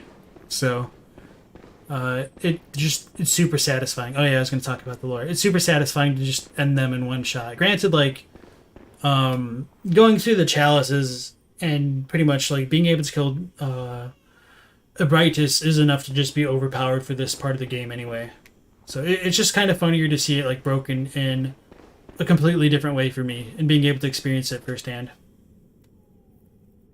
All depends on the luck. Health regain is a rare effect. You don't think you've seen it paired with something else? I've seen it as a secondary effect. I don't know if I deleted it on this character, but it can appear very, very rarely. Oh yeah. HP continues to recover 0.6. So it's very, very low, like on all of them, and not very good. So we get fire and HP continues to recover. So it is possible, it's just... Oh, we got another one.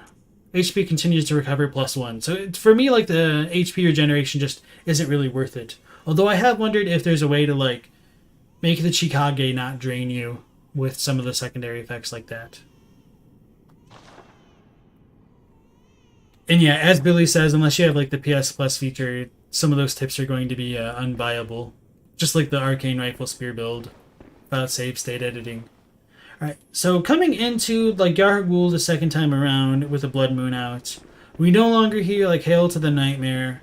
When we come into these cells, we don't have the Yharnamites, the dudes that were like in their long johns, just waiting for the end of the world, which is part of why it leads me to believe like they were being summoned by the Bell Maidens, and those are like the enemies that we fight throughout Yharnam this time around. The two Snatchers that were here are no longer here. However, instead, one with a blood chunk is propped up against the wall. And the other one's missing. Maybe this other Snatcher is the one we find where the pig was earlier, but we don't know where the two from upstairs went either, so it doesn't really matter.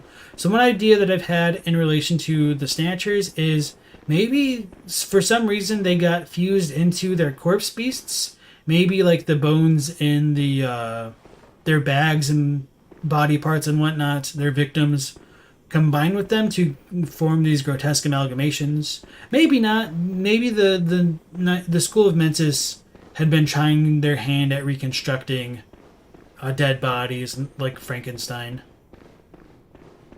because that could help explain like the one reborn and everything, and even like the Krogs and Dows, which are like, you know, crowheads and dogs with crowheads in the Nightmare of Menses. I call them crows. No, not crows, that's just crows. The weird inflection. That's why I call them Krogs and Dows. Just switching the letters around. So we get Parl over there, and since we're in this version of the game, we don't have old hunters to summon. And so after we kill, or actually even if we just enter Parl's arena, we could go trigger the Jura stuff. So maybe I'll do that just because it's kind of a rare, I guess.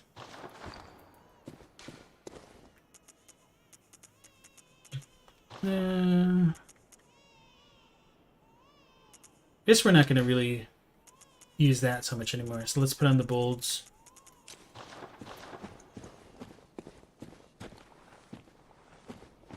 Oh yeah, and I didn't even like read all the Madman stuff.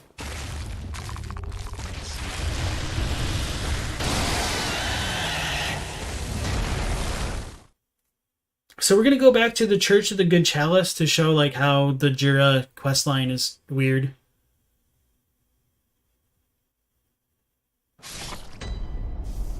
Or wait, before that, let's go do the Canehurst stuff. If for no other reason than to show off some of the blood drag mechanics. Because I don't recall if you can actually get blood drags from him in the final version of the game. Maybe you can, but I'm a little skeptical. So let's go back to Canehurst. Because we were going to go there anyway. Canehurst. This boss is pain. You skipped him by accident. It depends on when you fight it. If you come to Parl after the Blood Moon, she should be really easy. But beforehand, she can be challenging if you struggle at breaking her limbs or don't have a way to hit her body so much. So hopefully we can get some revenge on these damn blood lickers, which gave us problems when we were like level 30. Wait, where are they? There's one.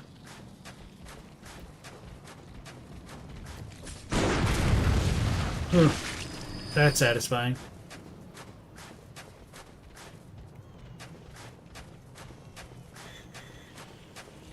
I'm really bad with their pathing. And so like the last time we came through here, I pointed out how like these two are kind of like emaciated compared to the big one. Oh, live. Oh, whoa, whoa, whoa. Why did it live? Why did it live?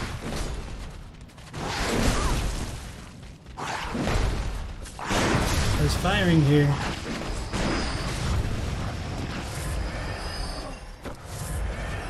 Even more reason to hate them. Surviving my broken weapon attacks. In this one, it's so damn full, it cannot hit the player. It just like rotates slowly. And I do like the flavor that they're like all licking these bodies that have like frenzied cold blood. And I guess this one had numbing mist, which is kind of fun. So yeah. And this one just always explodes in a gigantic font of blood, which is really fun.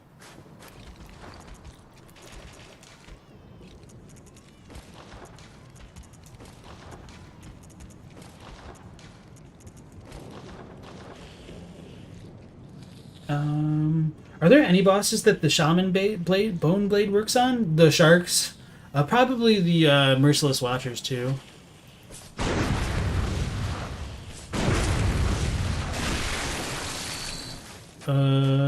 That's weird.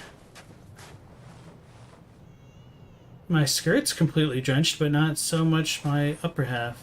Maybe that was just positional based. Wait, Parl is a she? Probably not. I just refer to like all of the big ass beasts as she's, just because I think like Blood Saints are typically female, and it seems like they'd be the most likely to become like the biggest beasts, other than like Gascoigne. Although his beast transformation's still kind of small. Just like throughout Yharnam, like all the men are really small, and the female beast patients are like the larger of the two varieties. So in my personal headcanon, I think like the big beast type monsters are all female. I think all the great ones are female, but that's just kind of my headcanon, and there's real no basis for that. So you don't have to believe it at all. Again, that's just me being a goof about that. Alright, so we ran through here before. There's not too much else to show off, so we'll go to like Marty and all that fun stuff. Alright. Purple Raven says, you always wonder after Parl if Jura just respects us for getting in without him noticing, or if he doesn't realize we're the same person he's been shooting at all this time. So yeah, those are fun questions to ask. These are Quicksilver bullets. Especially because like of the time shenanigans of like waking up and whatnot. Like, do we wake up at the same time every time we like use the lantern, or is it different? Oh, I shot him. That's unfortunate. I should probably mash, I guess. No, we're fine. I thought I was gonna get my revenge for earlier, but it didn't pan out. I could also show off some of the portraits, I guess, but we'll leave that for now.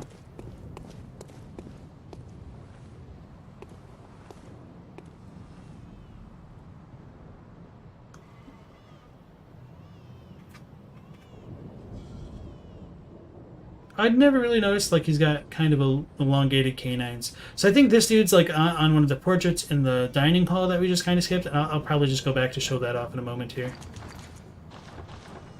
Well, let me go back to chat. The Bloodlickers were hiding for good reason. They're overpowering, yeah. Shaman Boneblade works on Shadows of Yharnam? Oh, really? That's cool. You guess you need to increase your blood tinge in Arcane? The easiest to bet in the night, the easiest to get in the Nightmare Frontier, not so much here. The Shaman Boneblades, the easiest spot is in Murgo's Loft, or like the Nightmare of Menses, where the cathedral with all of the spiders are. If you loot the corpse at the very back, if you like run straight through, you get, I think, 10 of them, or is it 8? And then it unlocks them in the shop to buy. Bloodlickers don't disappear? Yes, not on this version of the game. So they just kind of stay stiff. Ludwig must be pretty girl. I think his transformation's different, but that's a fair point. And same with Lawrence.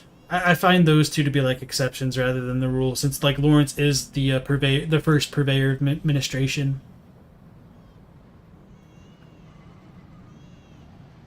Suspicious Beggar was a dude, though? Yeah. So, like I was saying, like, Gascoigne, Suspicious Beggar, and, like, Lawrence, I find to be more exceptions to the rule. So I think, like, Abhorrent Beasts were probably all male. I think Bloodletting Beast was male, but, like, all of the other clerics, for me, in my headcanon, they're all female. And Parl is close to Pearl, so maybe that's why I think she's more feminine. Cat Boss says, just watched the video on the timeline. Great stuff. It got you thinking maybe Gehrman brought the blood to Cainhurst to regain Maria's favor. That's another possibility. I feel, though, he probably would have had the blood beforehand. But it's hard to say for sure. Did my mic just die? No, okay. Just Blair having problems. Alright, so remember this face if you haven't been paying attention. I'll try to show this off in the art on the Cainhurst walls. That's fun. Get some more chunks.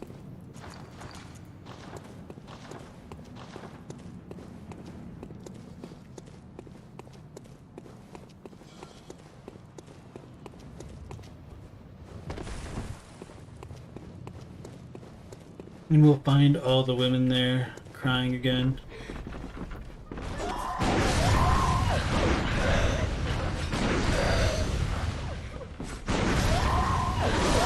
I was hoping to hit that one, the spread of it as well.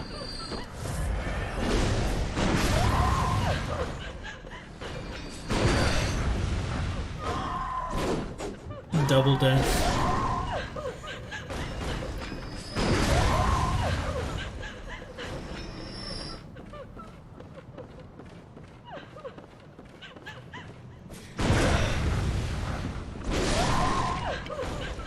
Okay.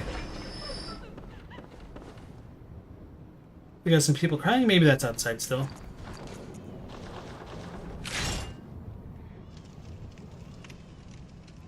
Alright, so I think this dude right here is what transforms into the Cainhurst gargoyles, the Lost Bastards of Antiquity, or Lost Children of Antiquity, whatever they're called. They're just essentially just called like old bastards in the files.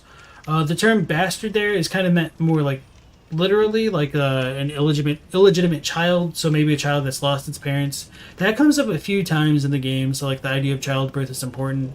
Like the Yeti type enemies in the Nightmare Frontier and the Nightmare of Menses, they're also called like giant orphaned, like giant bastards. So the illegitimate children of giants, essentially. And that right there is like a bell ringer. This dude is a mystery with his like little red clothing on. So some people have wondered whether or not that relates to the kind of NPC that got cut from the game. People thought it was called like Father Norbert, the dude that had like the really, really low polygon model. He just looked like a PS1 character. I've wondered if this is like a younger version of potentially Gehrman or Lawrence. I feel like with Willem's dialogue about like Gehrman taking the blood away and like betraying him, it could be Gehrman, but we don't really get it. He also does resemble that guy, so maybe it's the same dude. Who knows? Maybe it was a potential prince that Queen Annalise is holding. in one of the pictures. So yeah, that's Annalise and a child whom we never see again. And part of the reason we say this is Annalise is because of the concept art book showing that this is her. This is the female knight we don't really see. And these are like the bound women. And was there something else? This dude might be like related to the Bloody Crow of Canehurst. We know that's not the right set. This guy maybe? So there's a few characters that don't really have a spot. And that queenly figure up there, that regal like old lady, she kind of looks more Tumerian. She looks more pallid, although it's really hard to see in game. Maybe on the other wall it's easier to see.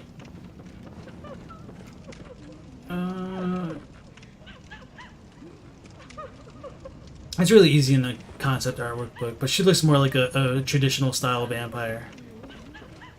Alright, so I'll zoom in on something and read chat again. And then I do like on the Fine China, they've got like their own castle on it. Let's just go with this. Oh yeah, and we can kill the cleric beast to get the hand lantern again. You think Parl is Paul? Potentially. Ozymandias moment for the formal noble gargoyle. Orphans of old? That's not a bad idea. Ooh, it looks like a ghost face. Billy says, do you think the cleric beast you fight on the Great Bridge was the captain of the church hunters for tonight's hunt? I don't think it's tonight's hunt, but I feel like it's probably a captain for a previous hunt. Repeated assets in video games? Yeah. Oh yeah, and one of the other cool things about this dude is it looks like he's wearing the kind of armor set that can be found littered throughout the chalices. Because I don't think you can loot this one. I don't believe that's actually the Canehurst Knight set. I think that's on this guy, maybe. But yeah. So that'll come up further down the line. When we go back to the chalices. Eventually.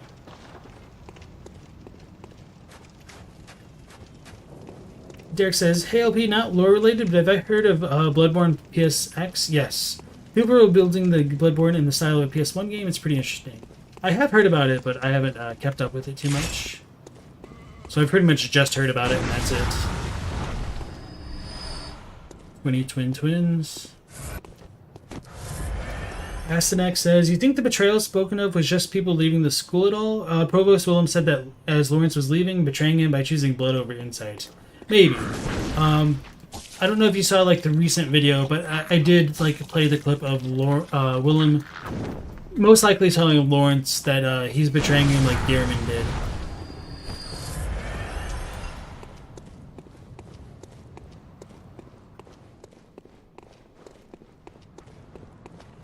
I like these dudes.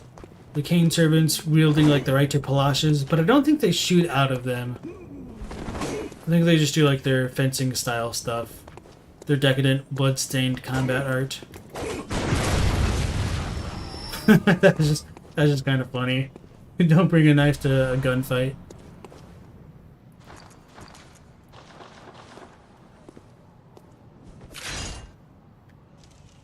These things are fun to show off. So we get like the beastly type statues that you can see littering like old Yharnam and whatnots, and different places throughout central Yharnam. And beneath them we get these figures of like jesters or fools, which to me indicates that like the people of Canehurst probably thought that people who transformed into beasts were fools, and you know, like probably represented like falling to the beastly idiocy of man. Is kind of the way that I look at that. It's really small but cool detail to find. Derek says, it kind of seems like it's right for cease and desist, but it's a cool project. Yeah, that's one of the unfortunate things about like cease and desists. I haven't really heard too much of like FromSoft exercising that right, but considering this is like a subsidiary of a Sony product, who knows? We already picked up the Executioner set. We were wearing that before, so not going to worry about it. Let's go pick up the Evelyn, which I always forget to pick up. Unless I'm like going for it.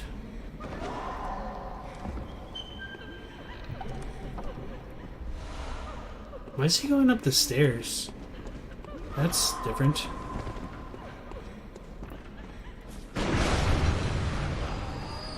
Bonk. Okay.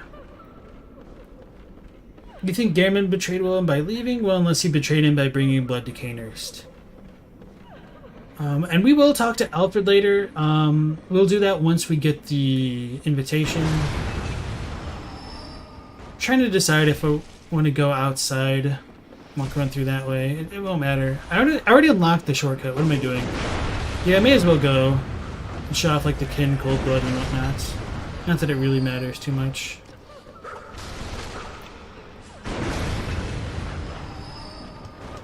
I wanted that Quicksilver.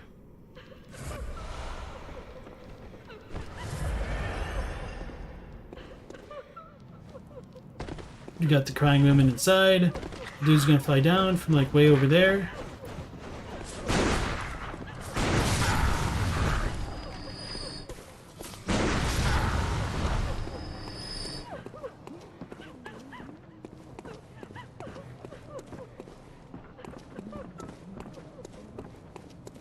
Alright, so this part's really cool. We get the gargoyle up top, but the important bit to me is what comes beneath it.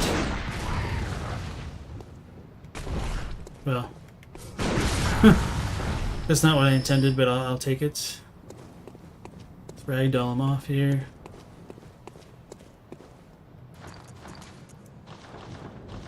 Alright. Billy says, you think the church only distributed the beasthood inflicting blood to the public, but gave their own clerics more potent blood, and they also imbibed the more potent blood also imbibed by Canehurst. Thus the church servants looked Temerian. So I don't think they really had too much of a difference in their blood, other than just the potency of it. I don't really think their blood caused, like different types of blood caused like different kinds of beasthood. Maybe like the ashen blood ailment affects transformations, but that's kind of another story for another time. Elda says, it might be due to them not being afflicted by the curse of cause, combined with them being more Temerian-like. I think I missed Kat's statement. What exactly causes the people of Canehurst to become vampires and not wolves-like beasts? Okay, that's a really good question, and what I'm about to get into in just a moment, so I'll answer that very shortly. They look like the leper snipers from Princess Mononoke. Astinek says, the motto was feared the old blood, but the church was all about the blood. They experimented on it, drinking it, feeding it to the people unaware of the negative aspects. Willem, when we find him, is completely human, albeit blind and with a rune in him. The creatures that might have been humans of the school are beasts with an eye theme. I don't think I would say like Willem's completely human, especially with like the growth coming out of him, but I understand your point. You don't know about completely human? He does have that fungus. Okay, Derek said the same thing. Asenex said, you never noticed the fungus? Kind of like a lumen would? Yeah. Not like a lumen would, but it kind of looks like the like little tube-like growths that kind of look like macaroni coming off like the head of a Brightus. David Mitchell, welcome back to the stream. You said the gargoyles are still bizarre to you. It feels weird trying to fit them into the mutations caused by blood. Okay, I'll talk about that in a moment here. Derek says, it's sort of like the 3 blue luminescent growths coming out. Very easy to miss, but it's hard to say what's supposed to mean for sure. Okay, let me swig some water. I guess Nightbot's been broken this playthrough.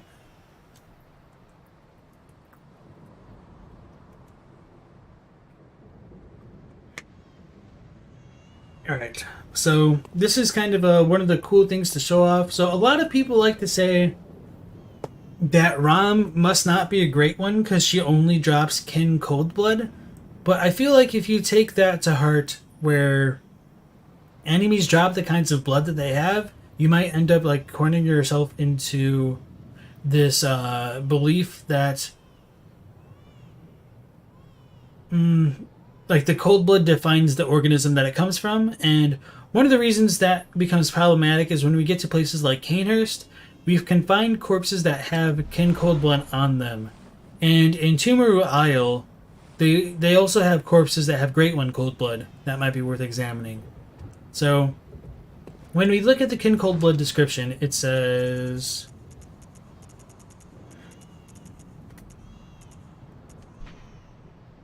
cold blood of inhuman kin of the cosmos, brethren of the Great Ones. Use to gain unspeakable blood echoes. Dare not to delve into the world beyond humanity, the eldritch truth touched upon long ago at Bergenworth.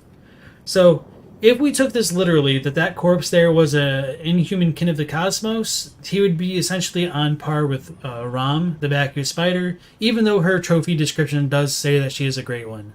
So the way that I look at things with like the whole kin thing and the kin damage type is that kin of the cosmos is more of a thing that gets associated with eyes, the chalices, and I talked about that briefly on the last stream or the stream beforehand, because the trophy description for the eyes chalices say, I remember it's all the way at the end.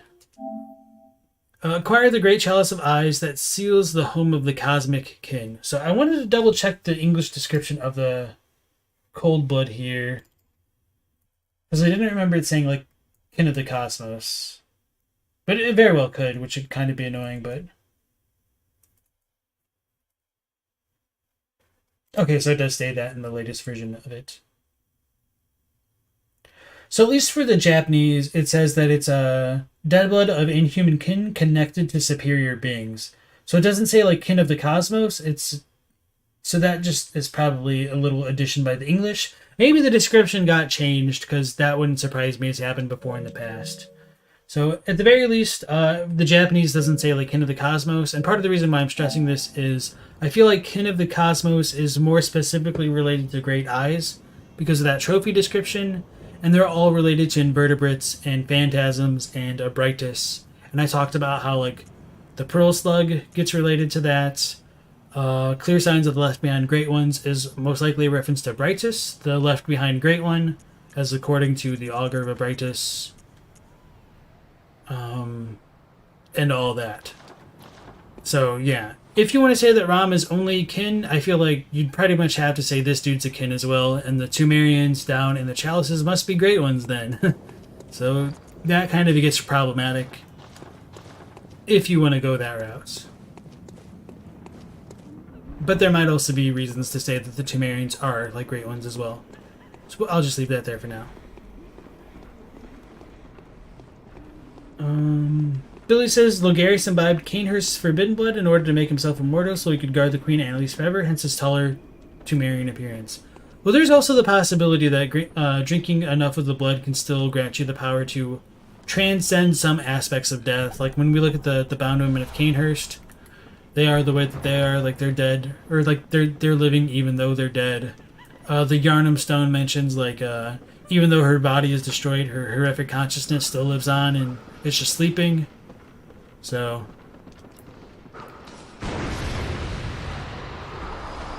needed those chunks to upgrade the rifle spear, I guess.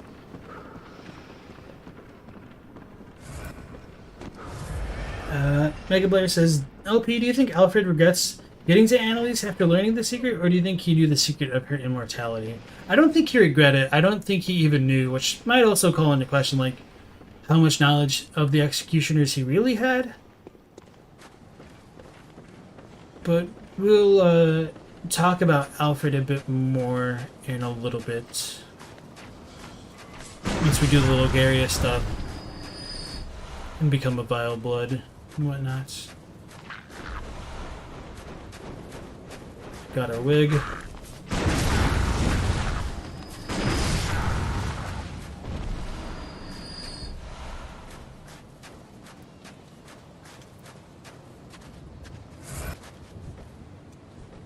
So generally, going back to the idea of like the kin cold blood and whatnot, I think the cold blood is meant to just represent how many blood echoes it has, and shows kind of like its relative power level of things, I guess. But it doesn't translate completely super well from a lore perspective, I think. So if anything, I would say like these corpses are like, it shows them like being close to the level of great ones, but not quite there yet.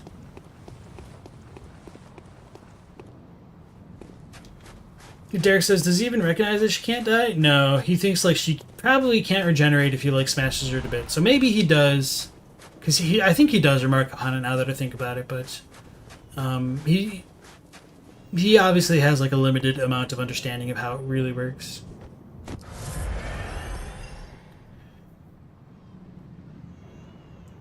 Phobo sees, but you don't get where amygdala fits. I think you need to explain that a bit more, because I'm not sure what you're getting at.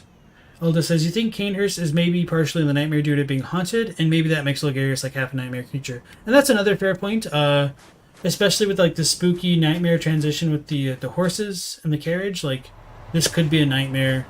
That would help explain like why Logarius is beef jerky, not hollow, that we have to fight. But yeah. He wouldn't be the first one. Like, there are like all those rotted corpses in the sewers, which are kind of similar to him, really.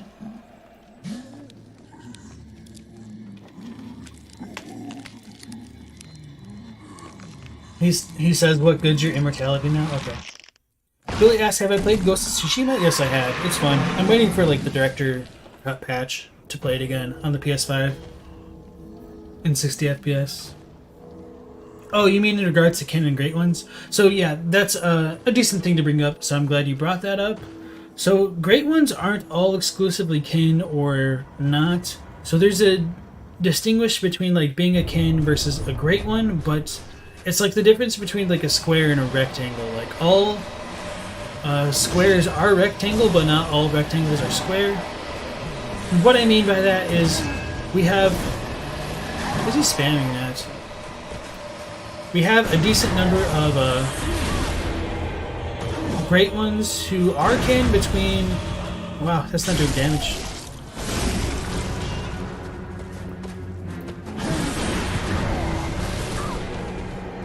Sorry, I'm distracted. We have a decent number of Great Ones that are Kin-type enemies with Abritus, the Celestial Emissaries, what else? Ram. But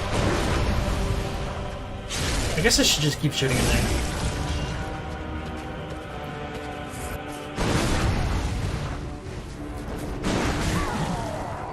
That sucked. I almost died.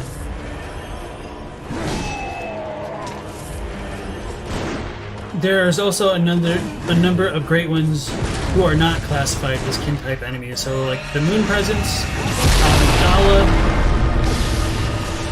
What else?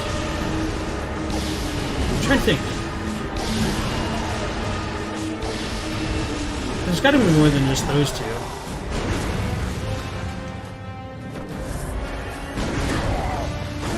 I guess I should have delayed that.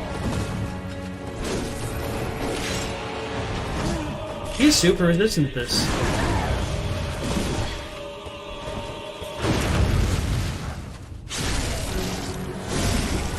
So Moon Presence, Amygdala.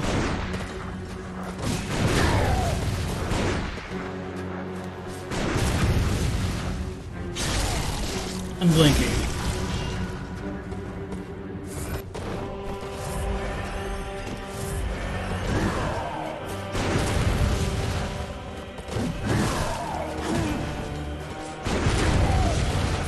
The Living Failures, even though they're like Kin, they're not actually Great Ones. They're failed attempts at it. Oh. Where is it?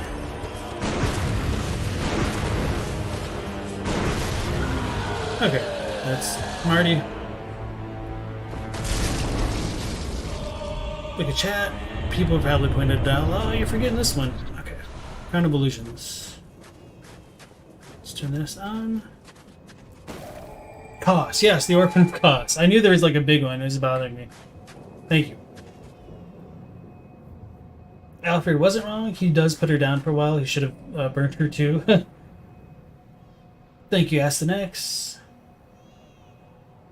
You think Logarius moves by force of will alone? That's a good possibility. A very thematic for their games.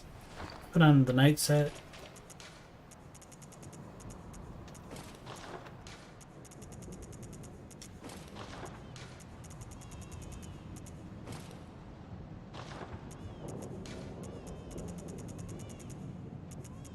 Crown of Illusions. Okay. I guess Nightbot is alive. Tell me to drink. Okay. His intro is very intimidating no matter what level you are. Kos isn't Kin. Thank you. Oh, and the wet nurse, of course. So yeah. Elda says, so maybe Kin means alieny or slimy enemies. So as I mentioned it before, when we look at the weapons, there is the like kin of the cosmos icon, and it looks like a slug, a phantasm, in my opinion. So I think kin of the cosmos are all like related to invertebrates. So we have like brain suckers, who have like the phantasms in the humanoid bodies. We have celestial emissaries, which might have been related to phantasms out of like lumen flowers and things like that. Same thing with the living failures. Celestial centipedes are obviously like centipedes and therefore invertebrates. So that's kind of my rationale of what kin of the cosmos are and why I would say they're different than like great ones. So I think what's talked about in kin Coldblood is different than the kin of the cosmos, despite what it says here in English, which is just really unfortunate. But that's what makes the most sense to me. But yeah, I mean, no matter what, I would say like Rom is a great one according to the trophy description, and I really don't have much of a reason to disagree with it, because if the Celestial Emissary can be regarded as a great one, why not Rom? Because Rom actually has like significant powers according to the lore.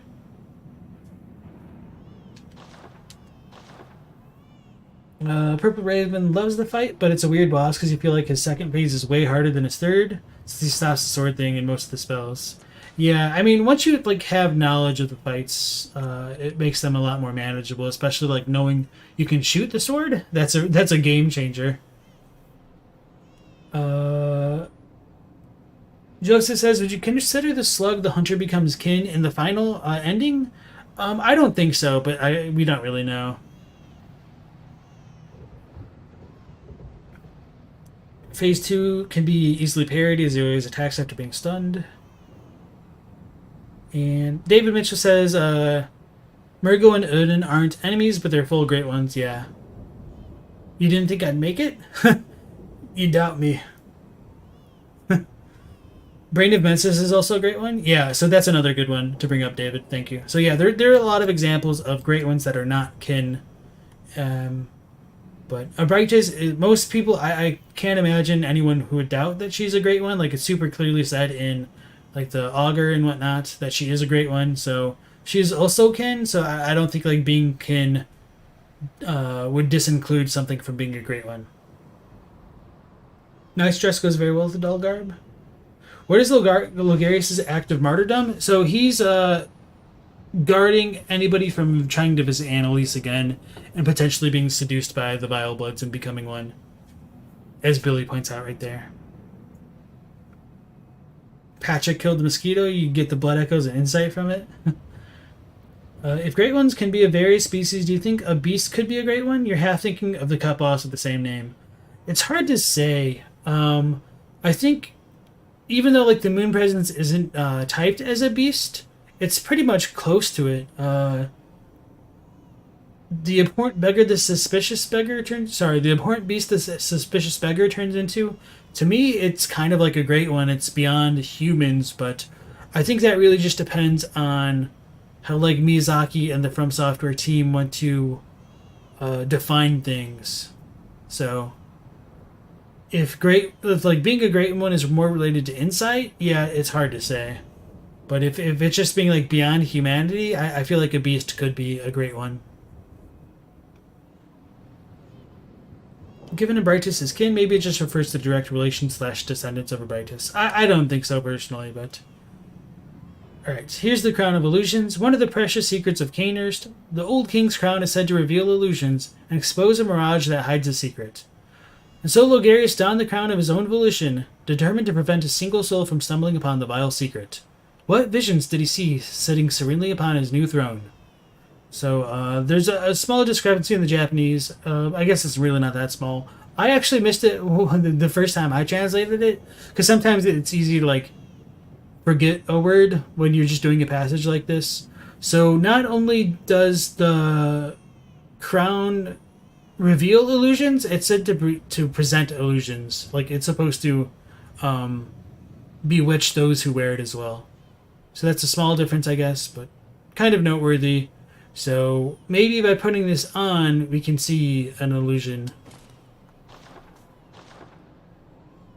The blood is not doing our complexion any favors.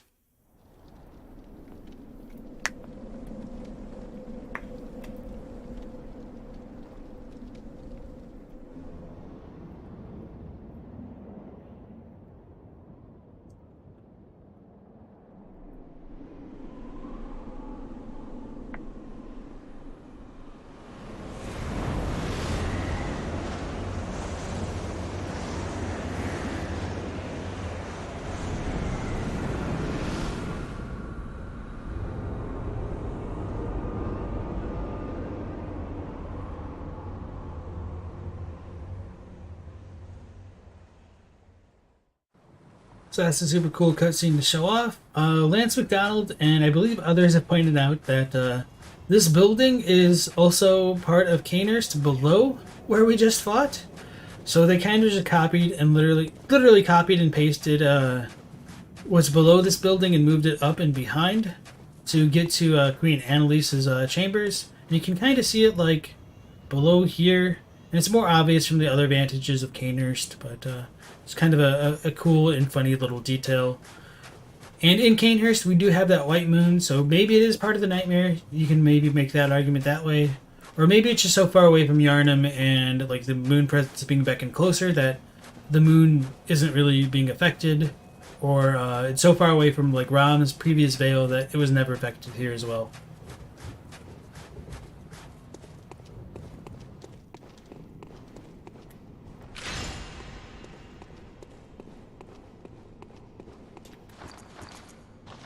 As we do come into Annalise's chambers, we do get like a bunch of statues of knights on horses, and they're all missing their right leg.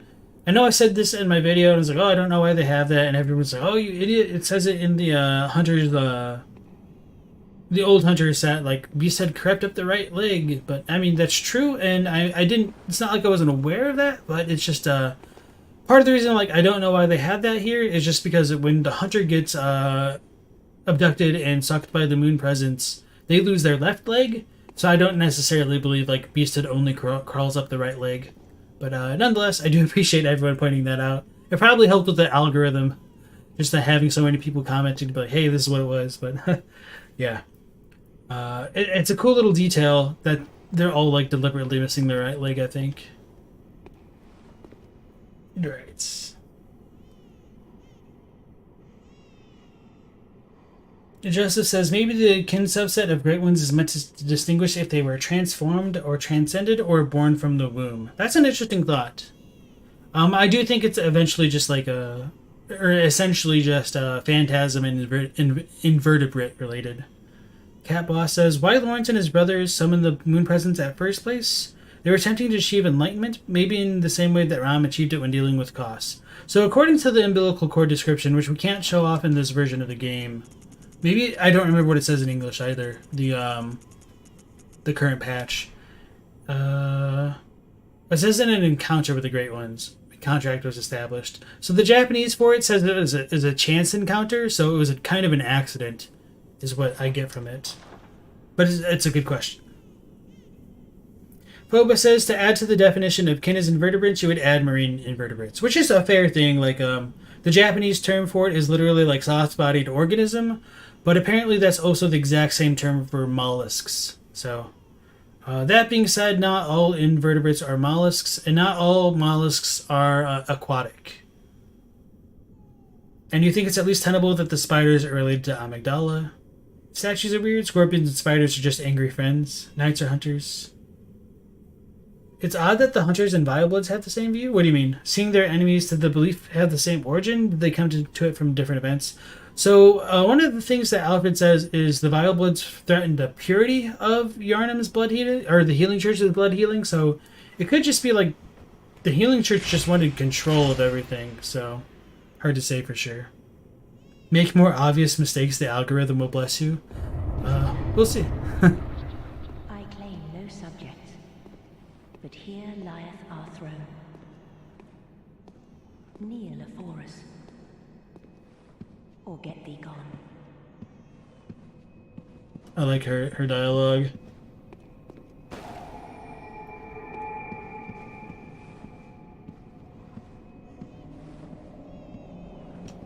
Visitor, moon-scented hunter. I am Annalise, Queen of Castle Canehurst.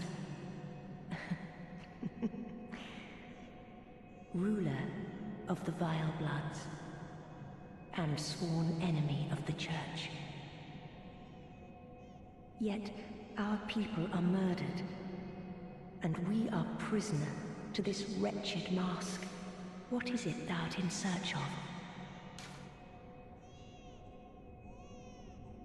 Well, well. An odd hunter thou art indeed. We've tired of these piteous nights. Share in our plight, and take oath against the Church. If thou wouldst this path walk, I prithee, partake of my rotted blood. So, before doing this thing, I did forget to answer, go back to, I think it was Kat's question, or maybe it was Gabrielle's, or Gabriella. I'm sorry, I'm so bad with names and remembering who says what. As to why the transformations in Canehurst are less bestial than Yharnam, one of the things I wanted to bring up with the idea of inhuman kin of the cosmos is it seems the more refined your blood becomes, the less quote-unquote human you are. And when we look at the items like the Beast Roar, where it says it's produced from the caster's own vocal cords, so it begs the question what lurks deep within the frames of men. I think that's a very important lore tidbit, that's like beasts, as in like werewolves and whatnot, are associated with like base men, but as you get away from your base form of man, you become something greater, and your beasthood diminishes, which might also be what comes into play with the insight versus beasthood dichotomy. So the more insight you have, the less beasthood stat you'll get, and vice versa. And that's kind of an interesting mechanic lore-wise, and even like game mechanic-wise. So, sorry for just kind of like forgetting about that for a moment, and hopefully that answers the question. Even if it isn't perfect, like the gargoyles and the bound women and whatnot, they are, at the very least, well, they do transform somewhat. They're not like traditional beasts, and that would be my rationalization as for why. All right, so I had been reading those comments, so I'm just not gonna read them out loud. My apologies.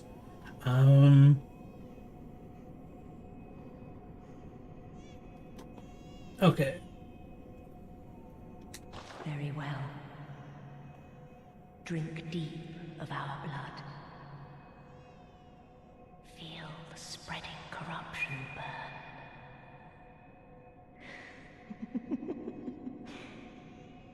Now, thou art too a vile blood. We two, the very last on this earth.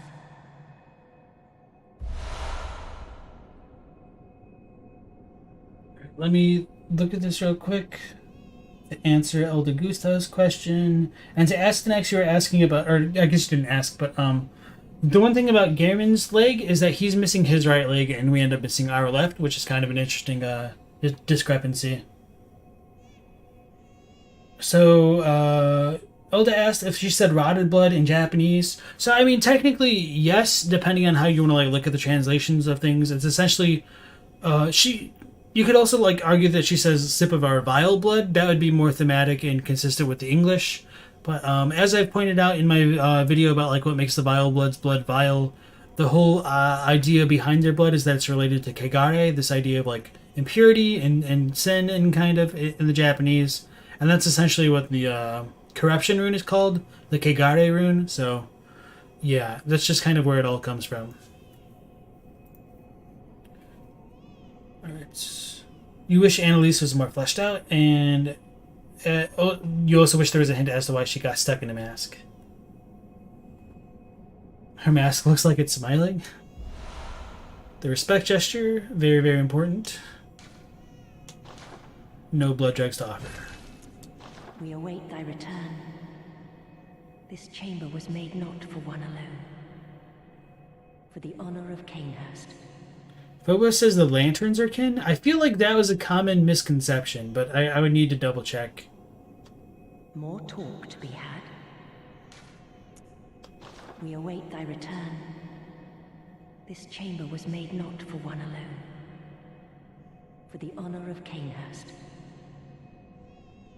Mattias, welcome back in, and Ronnie Sanders, welcome back. It would be nicer if Stronger got rid of the mask. So, according to JSF, he believes, or Sophie now believes that that was a potential in one of the earlier drafts, like giving enough blood dregs to Annalise would have restored her kind of humanity, which would have been really cool to see and allow to play out. I think I already turned that on. Okay. So let me catch up. I'll talk about the statues, and then we'll do Alfred's stuff, I guess, and then go do the Jura stuff. The mask is weird for you guys too. Why would she wear it? So she describes herself as a prisoner to the mask. So it was presumably put on her by the Healing Church. Some people believe like Canehurst might have tried to use some of their like more seductive side to control others, or they embraced it, whereas like the Healing Church repressed it. I don't necessarily believe it, but I think it's an interesting enough idea worth mentioning. And how do you think you extract blood dregs? People point out it looks like blood sperm. So I think it talks about it, and we'll get to that item. So we'll get to that later once like we fight Jura and whatnot. Damn it, I forgot to talk about the statues. So the queenly one right there is the one that we would see in like the Chalice Dungeon treasuries. The dude with the staff is based on Charlemagne, who hated drunkenness and others, and he was not quite a martyr of the Catholic Church, so there might be some like real life lore tie-ins that are significant to the game. That should be it. Let's put on the corruption rune. And so we could also go see Eileen. And the Bloody Crow of Canehurst will automatically fall through the floor in this version of the game. Ariana should not have had her baby yet because we haven't fought Mikolash. And the imposter Yosefka also exists, and she's worth visiting. Although we could do that later. So let's go visit Jura by the means of... No. Yeah, let's go visit Jura first. By the means of the Church of the Good Chalice. Oh, I forgot to pick up the invitation. Yeah, let's just go to the Jura, and then we'll do the rest of the Canehurst stuff. Now I'll talk about the blood dregs later. This chamber's not made for one alone, but also, nah, I'm not gonna marry you, bruh. I happen to be a cis, thank you, in this game. Maybe the mask prevents her from partaking in blood. I would understand why you'd think that, but it is also very weird that she just like literally says she like slips the blood dregs then. So can't drink blood, but can drink blood dregs. Checks out. And that's not me like making fun of you, it's just kind of like the internal logic of the game. I guess the sky changes here. Maybe it doesn't. I think in Old Yharnam it stays white no matter what time of the night it is. But yeah, I meant to be quiet and to see if this dude's blood or eyes turn red after it gets screamed at.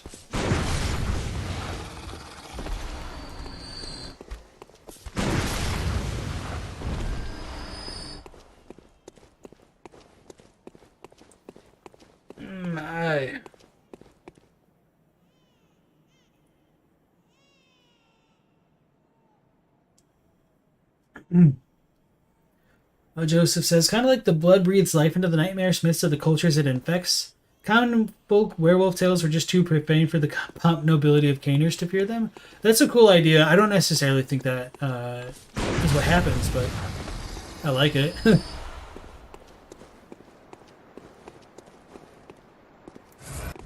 Damn, my eye.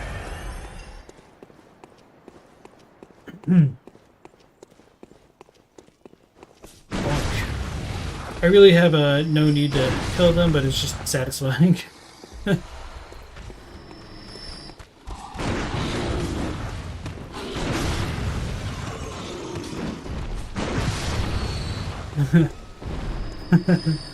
Boomstick. Gabrielle, it wasn't you? You're the blood drink curious person. Okay. So it's probably Cat then. Okay. Well, at least you're still in the chat. That's a good sign. Let's go see our buddy Jura. I don't know what fell to its death. Ronnie says the Vile Bloods are vampires, the Winter Lanterns aren't kin. Yeah, I'm pretty confident the Winter Lanterns aren't kin.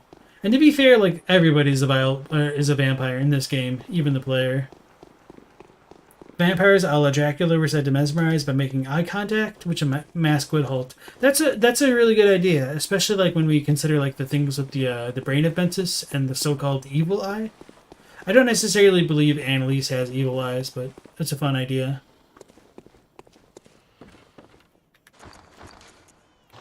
Should we change our set? I mean, this is pretty much the peak of Fashion Souls to me. Actually, I don't have the student set, do I? I do. So this looks better on men. Yeah. The feminine outfit is way more feminine. Kind of screwing around right here.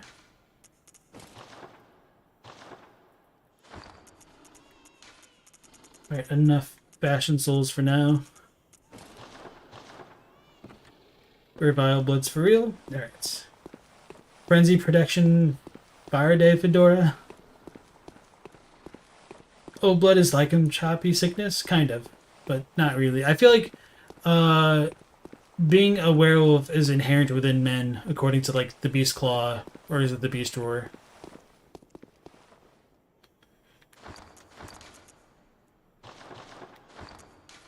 Just wanted to make sure I had the binocular on so I didn't like shoot him with what's it called?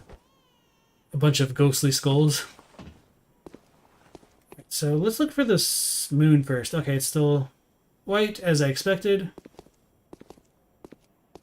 But there is no floating statues in this version of the game, which is kind of hilarious that it essentially got patched in and then never taken back out.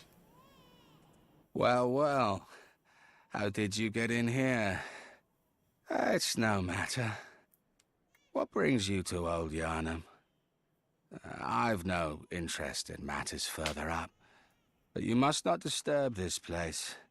The beasts do not venture above, and mean no harm to anyone. If you still insist on hunting them, then I will hunt you first.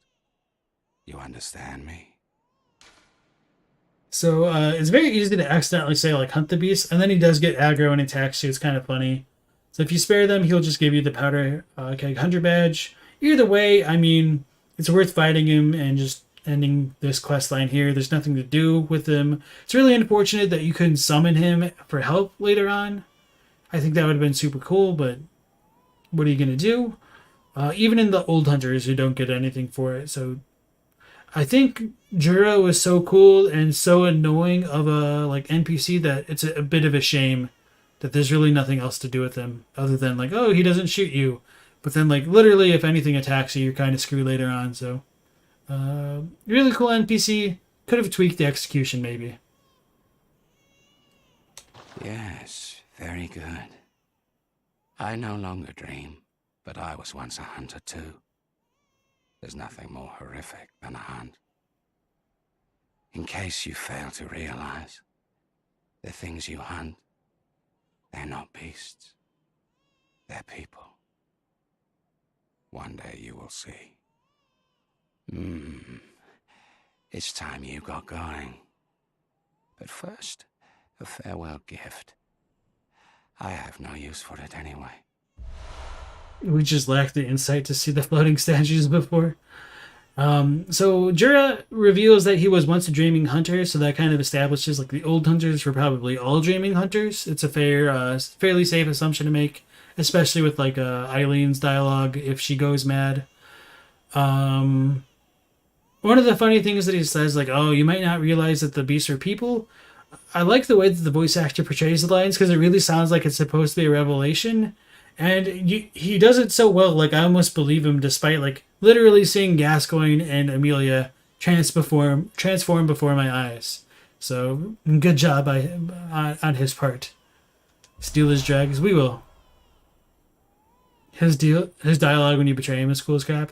So yeah, we've shown this off in the previous streams, but if he does kill you, he has more dialogue. And the later patches got rid of just because they sped up the death screen. So even on the PS5, because it's faster than the PS4, it'll load out of his death dialogue before it can actually complete. But you can at least see all the subtitles, which is kind of fun. And an interesting discrepancy. Oh, let's talk to him first. What is it? Surely I need not repeat myself. Go, I say. You have the whole night to dream. Make the best of it. It's very Silent Hill 3 when that guy's like, the monsters look like you. It's a very Soylent Green type thing. His dialogue definitely brings credence to the idea that when the long night ends, the beasts will revert to their human forms. And that's a possibility. We just don't know. And I find it's kind of a shame that even like in the Yharnam Sunrise, we don't see like other people just like walking about as though it were all the dream Inception style. What is it? Surely I need not repeat myself. Go, I say. You have the whole night to dream. Make the best of it. So that's another really important line of dialogue. And Jira's mentions of all this does really call into question like how the dream mechanics work. Because he says like, if he kills us, like he'll kill us however many times it takes. Or maybe that's more in the Japanese. Him or Eileen. So think about what we're doing in the dream and whatnot. So for Jira, is it kind of like Back to the Future style? Like he's only living one continuous night and he's completely unaware of the other times he's encountered us. Obviously that doesn't really work mechanically because he doesn't repeat his dialogue every time he sees us. But it's something that I believe. I don't think he literally sees like, he doesn't believe he kills the hunter and then we come back and he like kill like however many times it takes. But yeah. So for me personally, my headcanon is like when the hunter sleeps and comes back to each area, it's just like one continuous night and there's no breaks in the timeline to the NPCs. So like the lanterns are essentially our DeLorean. And we need to I don't know, I was going to make some reference, but I don't want to put in the effort to make it work. Alright. Gabriella says, you're going to stay here until the end, and you'll do your best to be here also for the next streams. Cannot get enough Bloodborne. Sweet. Thank you. When you killed him, he fell off the tower, so you had to come back to get his items. Yeah, Time Loop Jura.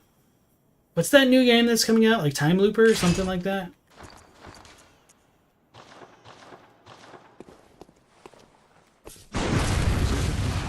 Or are you just raving mad?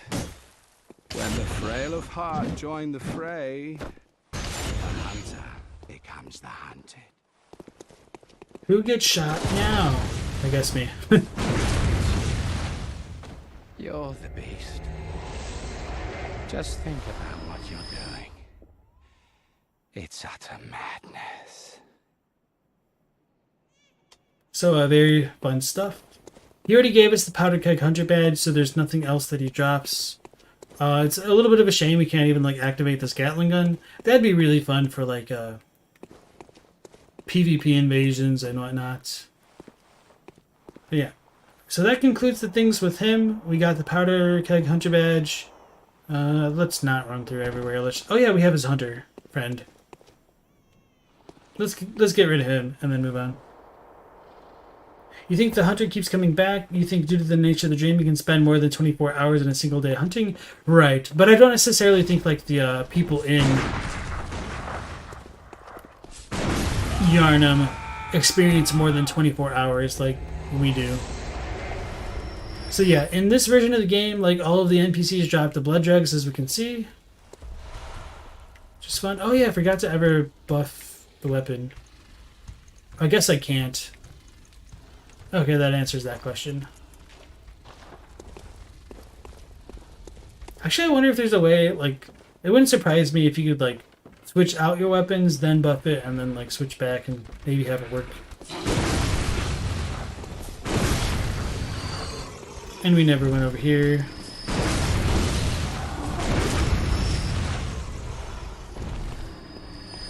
They're targeting. Oh, that dude down there. Okay.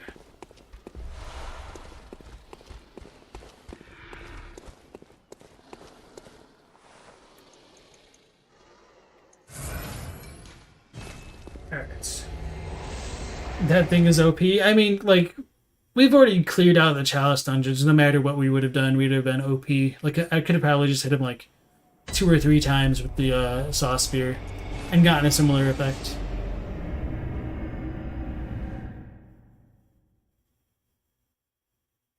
I walk around like nothing and he barely attacks. His voice acting with his dialogue is heartbreaking. You cannot bring yourself to kill him. I don't blame you. Especially since you don't really get anything for it other than the dialogue. What's it gonna do? Oh yeah. So I wanted to see if... Okay, so that doesn't buff the arcane stuff, which I didn't expect it would, but just curious.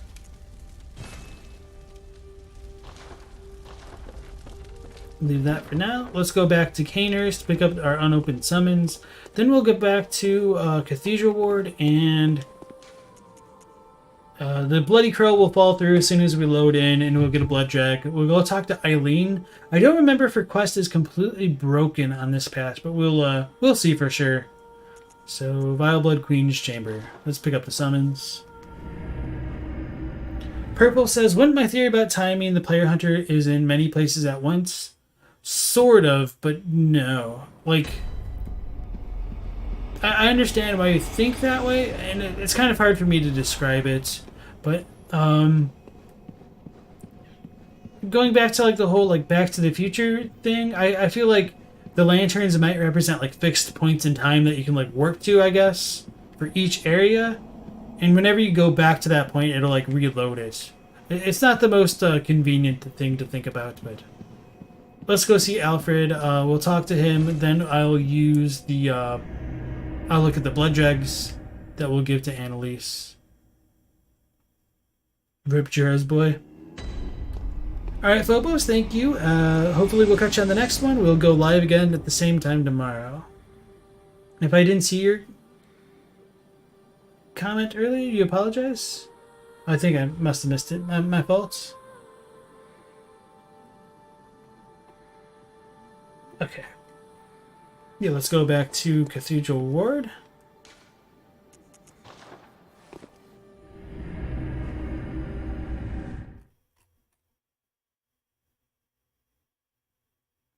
Oh, if I didn't like your pervy comment earlier, I think I missed it. Unless you like put something on the video, and I haven't checked those yet because we're streaming. So 2 enemies have fallen off the map. That's why we have blood jugs, or it's because we killed an NPC. So that's 2 possibilities. Whenever we kill an NPC, and or when the Bloody Crow falls through. So it could be Eileen as well. I don't know. We'll find out. We don't. Oh, I should. Let's go kill the Cleric Beast and then buy the Hunter Chief Emblem. And the Hand Lantern. Joseph says, you think Carol is a pun on Carol? Potentially. So some people have come up with the idea that it could be like... Carol could be like Cyril as in like Cyrillic, which is a cool idea. I like it quite a bit. But I don't know for sure. You think Eileen also died? It's possible. Like, this version of the game was really broken in terms of like things falling through the map. Like, as far as I know, you cannot encounter the Bloody Crow because of it. Oh, Gilbert. I forgot to come visit him and get his, like, extra dialogue.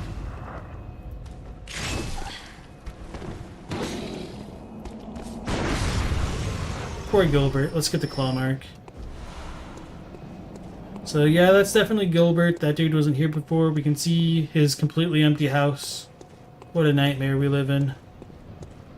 With the blood moon in the distance. And I guess like the lighting's different. Maybe I should show it off a little bit. Might be nice to have.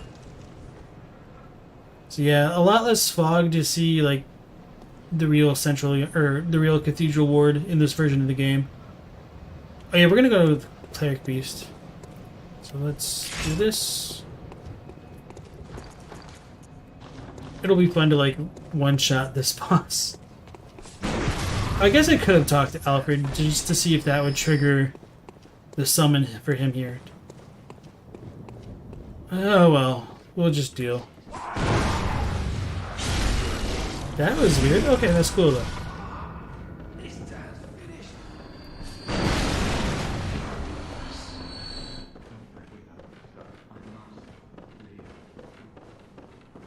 We can hear the Yharnams talking inside.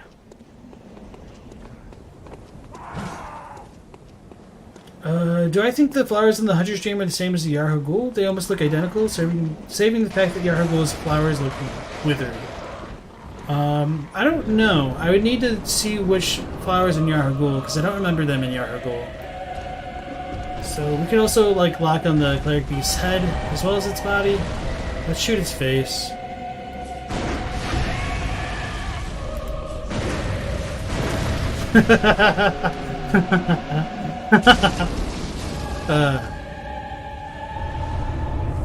I should have recorded that. That was hilarious.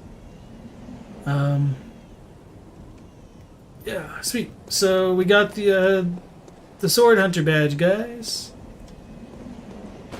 And does this thing have mollies? I think it has mollies. Quicksilver bullets. Okay. And as everybody knows, this is closed. Can't come in through this side, and it connects to the other side of the cathedral ward. The room filled with urns. Have I ever noticed how misaligned the shadows are with the position of the sun before and immediately after defeating Gascoigne in Central Yharnam? I don't think about the shadows themselves, but that might have a lore reason. But the lighting was really bad in a lot of places, so that might actually be worth exploring a bit more sometime. Thanks for the GGs. Hunting with an elven gun. Jarek says, you always thought moon scented has something to do with the flowers in the hunter's dream. So, yeah, I've wondered that as well. And there had been a botanist who joined the Discord, but I guess these flowers are probably fake, because they said they'd look into it, and then we never heard from him again. Feels bad, man. What was I doing? Going back to Cathedral Ward. Oh yeah, that's I almost forgot the real reason. The Hunter Chief Emblem. And the hand lantern.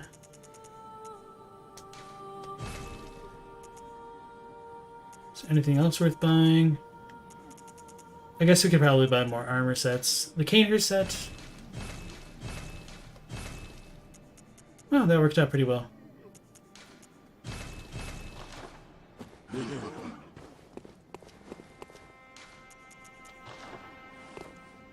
Rip Garlic Beast. The flowers you're talking about are all around the area in which you find the Wonderborn. Okay, I would need to double check those. And we could do that. Casually melting everything with the boomstick. I mean, I did pay like $60 to do it essentially, so I'm gonna do it.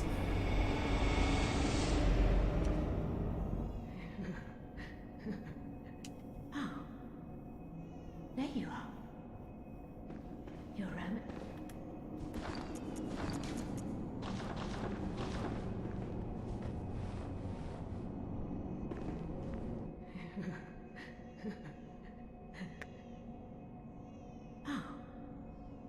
There you are. You're early, dear. Is anything the matter? You can always tell me. Mother will make everything better. What's wrong? Anything you'd like to tell me? Oh my, you poor thing. But don't you worry. This will help you forget. Forget your troubles. Forget your cares. Why didn't you find this old broad in your game? So she's in Central Yharnam. She's in the house where the dog is barking at first before you see Eileen. So yeah, it's called Save Wizard. It costs like $60 for like the max version. I don't know the difference between the two, so I just like went with the one I thought would be more useful. And obviously, like, I don't want to have to pay like $60 for save editing, but I rationalized it by potentially like just getting footage of a bunch of the cut items in like Bloodborne, Dark Souls 3, and maybe like making videos just showing off like literally every item that you can get at once. So that's some ideas for future content, but yeah, also just for this as well. It's fun. Do something different. Oh, what is it, dear? Your father's blood.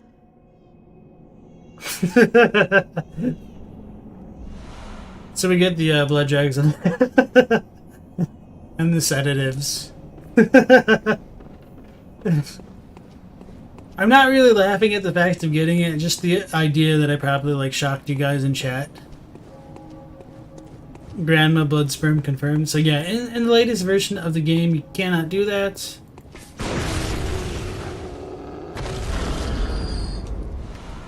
So yeah, despite me having to pay like a steep price, I'm at least getting some enjoyment out of it. Oh yeah, let's leave this here for now. So as I've pointed out like 1,000 times, like when you have over 50 insight, you can actually see the messengers across over there. So I'll orient the character towards the main gate, and then automatically, I believe they turn to face the messengers and like hold it up to them. So let's try this. Yep.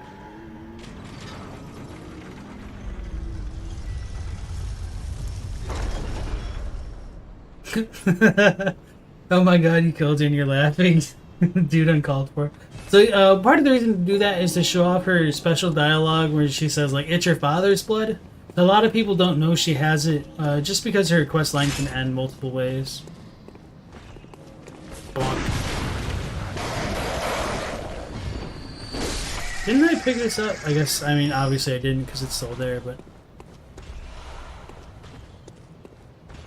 That lady gave you a free sedative and you're laughing. Well, her sedatives numbed the pain, right? Yeah. That's what it was. It's her fault.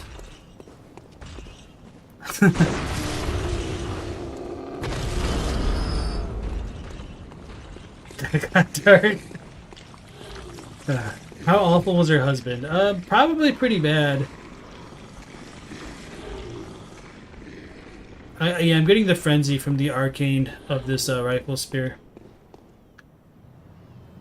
Yeah, Katie has been around in the chat long enough to know that was going to happen. How about another bonk? Alright, so let's go for our boy Alfred. I do like the little hunter's mark symbol that you can see on his uniform. Oh, good to see you safe. Now, let's think up something to discuss. Just tell me what piques your interest. So we can talk to him about the Vile Bloods. Ah, there's something I want to tell you. Oodles. A bit of wisdom from the eminent master Logarius. Once, a scholar betrayed his fellows at Bergenworth, and brought forbidden blood back with him to Canehurst Castle. It was there that the first of the inhuman Vile Bloods was born. The Vile Bloods are fiendish creatures who threaten the purity of the Church's blood healing. The ruler of the Vile Bloods is still alive today. And so, to honor my master's wishes, I search for the path to Canehurst Castle. So there's quite a bit to unpackage there with Alfred's dialogue. So he says that a scholar betrayed Bergenworth. So as I mentioned in like the timeline video, this could have happened before the Healing Church was even established if the blood was taken from Bergenworth to Canehurst. So that's kind of an interesting discrepancy. Alfred isn't so mad that they're Vile Bloods, but that they threaten the purity of the Healing Church's administration. So Canehurst could have potentially muscled in on the blood dealing business, or like threaten their religious foundings. And when we do see like Ariana's blood having a higher quality than Della's blood, that does get kind of reinforced by other aspects of the game, that the Canehurst nobles had better blood than the Healing Church, so it would have definitely been in their interest to get rid of them politically. And there's also the whole thing of like ministers being the guardians of hunters, and Canehurst blood hunters potentially attacking them Bid you farewell. for blood drags, which I'll look at the description for now. blood. And also, Shockwing, welcome back to the channel. It's nice to see you again. These are going to be at the top. No? Okay. So, the Vile Bloods of Canehurst, blood-lusting hunters, see these frightful things in cold blood. They often appear in the blood of echo fiends, that is to say, the blood of hunters. Queen Annalise partakes in these blood drags offerings, so that she may one day bear the child of blood, the next Vile Blood heir. So, the blood of Echo Fiends, the blood of Hunters, that's where, like, the blood dregs come from. A lot of people are like, oh, this looks like sperm. I mean, I'm not going to disagree with that, because they definitely do. But it might also be worth examining them closer. It almost looks like there's, like, little ghost faces within them. That, of course, could be the actual impurities. Maybe they're not ghosts, but I feel like when we look at stuff like ritual blood, especially tier 5, like, why not? I mean, there's ghosts in the blood, essentially. Like, that's what the blood echoes are. Speaking of which, when we talk to Alfred and he says that he seeks to honor his master's wishes, the Japanese for that is essentially like for him to inherit the dying will of his master. And that's pretty specific language in terms of like what the Air Rune talks about, or even like, I think it might be in like Gehrman's set or his burial blade in the English. It shows up someplace else, which I didn't expect it to, but I don't remember off the top of my head. But honoring the master's wishes means inheriting the dying wills, which is essentially like gaining the blood echoes of Martyr Logarius. In his top but track that I must free him. In his time, Master Logarius led his executioners into Canehurst Castle to cleanse it of the vile bloods. But all did not go well, and Master Logarius became a blessed anchor, guarding us from evil. Tragic, tragic times. That Master Logarius should be abandoned in the accursed domain of the vile bloods. I must free him, so that he may be properly honored in martyrdom. So I might have needed to like reload the area for him to actually talk about honoring his master's wishes, but yeah, at least we did see that earlier, so okay. Going back to the chat. Ooze for Oodle. Gabriella says, do I think that frenzy is just an overload of information contained in the blood echoes that the hunter consumed and the insight accumulated? I think that's one aspect to it. I also feel like there might be kind of a cosmic radiation type effect that's like coming into contact with, like, the soul is essentially like coming into contact with the divine, so it could lead to divine inspiration and things like that. It could be like a maybe I should just leave it there. But there's other aspects of it to consider. So, like, the Carol runes can potentially make people get frenzied, perhaps, depending on, like, how you want to look at the crucifixes that the Healing Church servants wield in front of the Grand Cathedral earlier in the game. Willem potentially, like, getting the eye rune and going mad, or, like, becoming vegetative. I don't really know. Alfred's kind of creepy, but he is cute.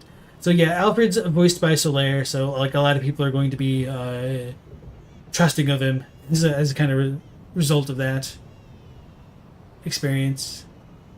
Noodle is anagram for old one. Well, he says oodle. So old oi.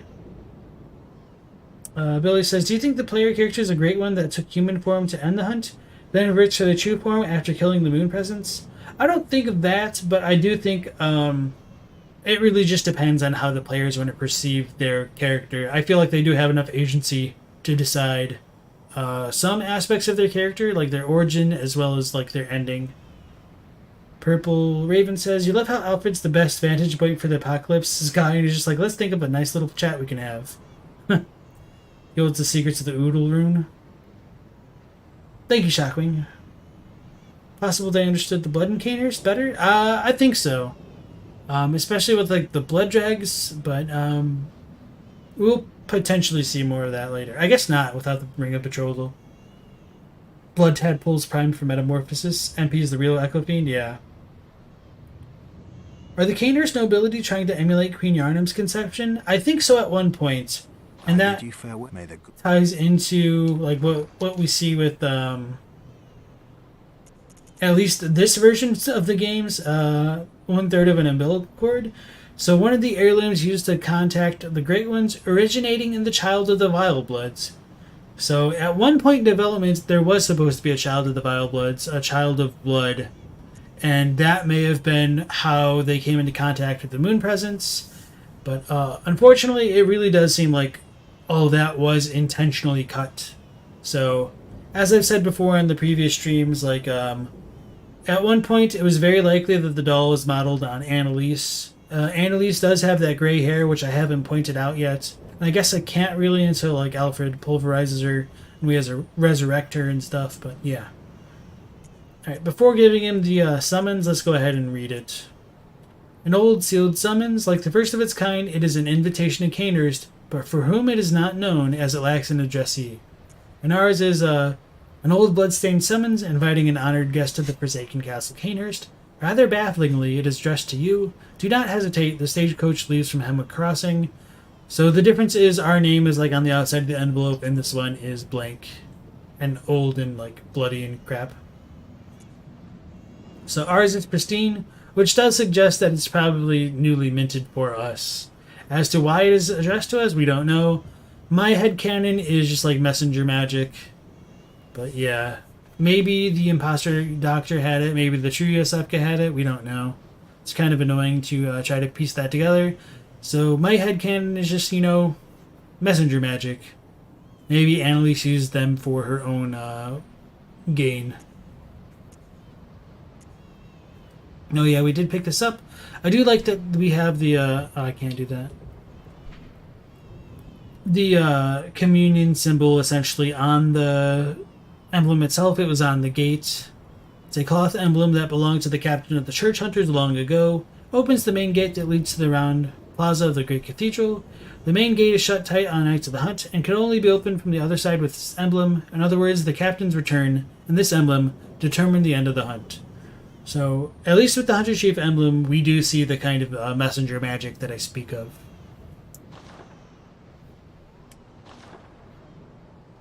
Here it's... Alfred's like hanging out with someone you don't know super well, yet then they get really weird on you. Yeah, that's a pretty good There must be description. oodles for Oh, he us says to oodles. share. Go on. Just tell me what piques your interest. Aha! Is that the sigil of Canehurst? I've heard tell of Canehurst nobles and their amusingly pompous invitations. Wonderful. I thank you profusely. I will depart immediately, but first, a token of my gratitude. A wheel hunter badge.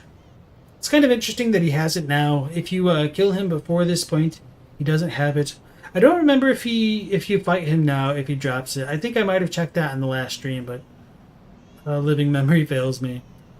Simon, welcome in. You said, is an Echo Fiend similar to the Soul Feeder or Soul Eaters from Dark Souls, which is meant to embody the player of the Hollows? I think yes and no, to a certain extent. Pretty much everyone in the game is an Echo Fiend, but because they all like imbibe the blood and get like drunk on it in Yharnam. But as far as like Echo Fiends just being hunters, maybe it's a bit different. I feel like hunters are probably more like Grim Reapers of the world for knights, and I think they kind of are meant to exist beyond the moon presence, but that's a little bit hard to talk about, I suppose, just like off the cuff like that.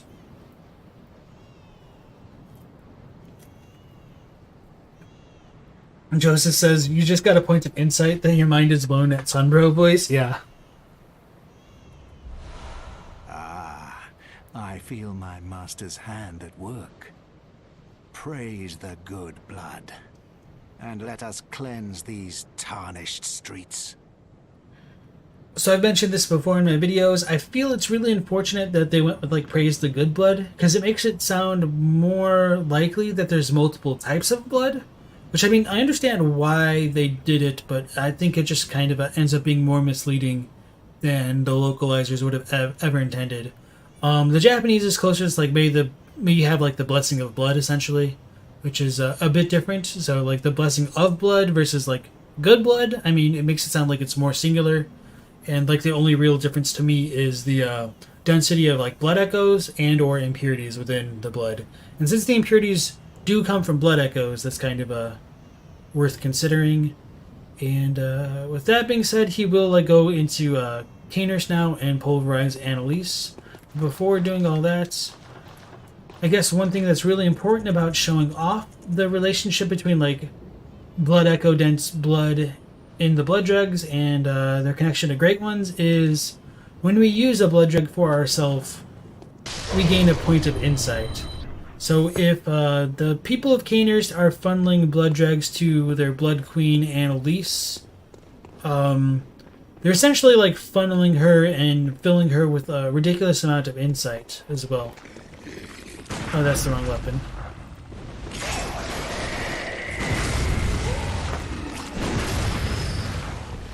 Alright, so that's enough screwing around with that. Gabriella says, you remember you saw one lore scholar's video talking about Alfred? He noticed the voice actor sounds like he's salivating while dubbing him, which adds to his madness? Interesting. I don't know if I'm good enough to figure out if he's salivating or not. Got our little messengers clutching that. I wonder if they disappear after this. I guess I never really stuck on... Oh yeah, Eileen. Never really stuck around enough to know. Echo Fiend is like a drug fiend? May the good blood guide you. You think it's a nice touch that he's wearing the mask helmet when we next see him, considering his change in behavior? Oh yeah, and Eldegusto had mentioned, like, maybe he was saving them for a holy mission, his weapons. I mean, that's possible. Because he does don the Ardeo.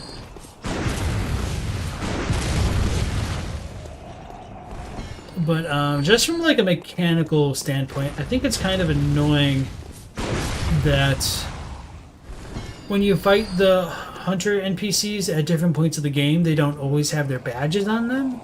Like, if you fight Eileen in the canal, she doesn't have her Crow Hunter badge.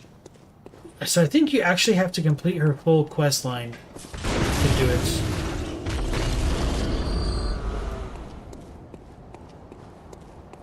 Which is annoying if you like want to buy her set or like use the Blades of Mercy early. Alright. Mafiel's welcome in. You said the blood drag is semen, maybe how she can get blood even while the mask prevents her from eating with her teeth. That's a little bit grotesque. Blood drags are highly concentrated insight within the blood, unlike the echoes you get from regular cold blood. One of the things that I do enjoy oh, I don't have the great one cold blood in this game yet. One of the things that I like to point out though is that as the blood echoes do get condensed within cold blood, it does become closer to the properties of the quote-unquote cosmically nightmarish Great Ones. So the Great One cold blood also kind of resembles what you can see in a Madman's knowledge. So insight can come through the blood, which is kind of crazy.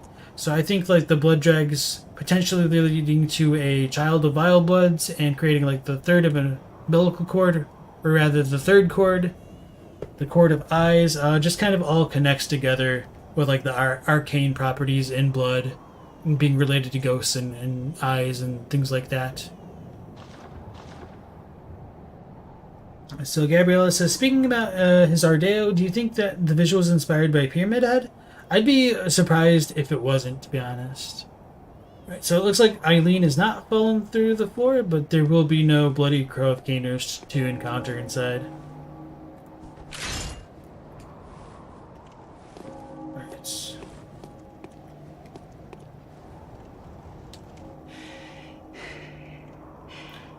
Don't you ever listen to your Okay, elders? so she thinks we already killed him. No matter. You did save my life. I don't seem to be apt for this life anymore. My glory days were long ago now.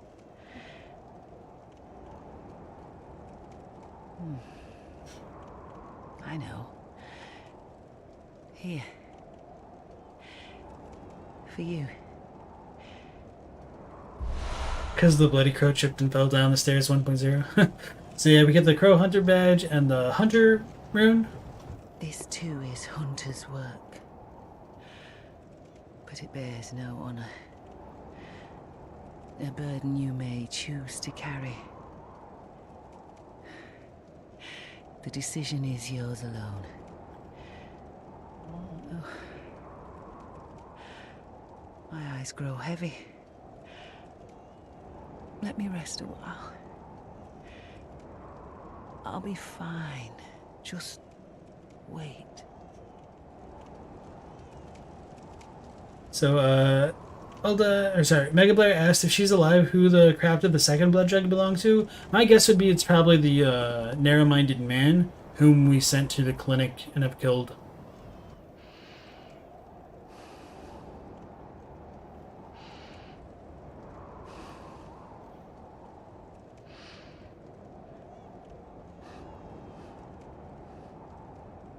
It's okay, guys. Eileen's taken enough blood to be safe for the night.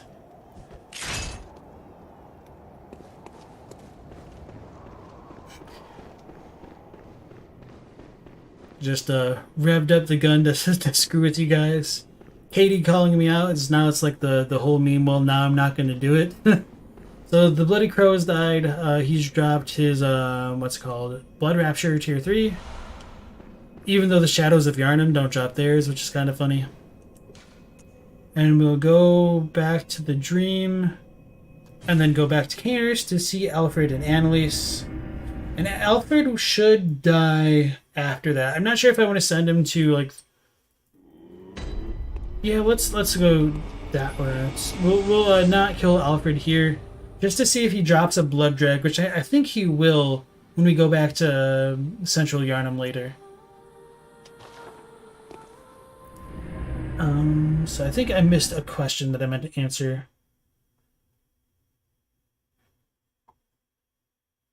Oh, Joe's... Look, I've done it. I've done it. I've smashed and pounded and grounded this rotten siren into fleshy pink pulp. There, you filthy monstrosity. What good's your immortality now? Try stirring up trouble in this sorry state. All mangled and twisted, with every inside on the outside for all the world to see.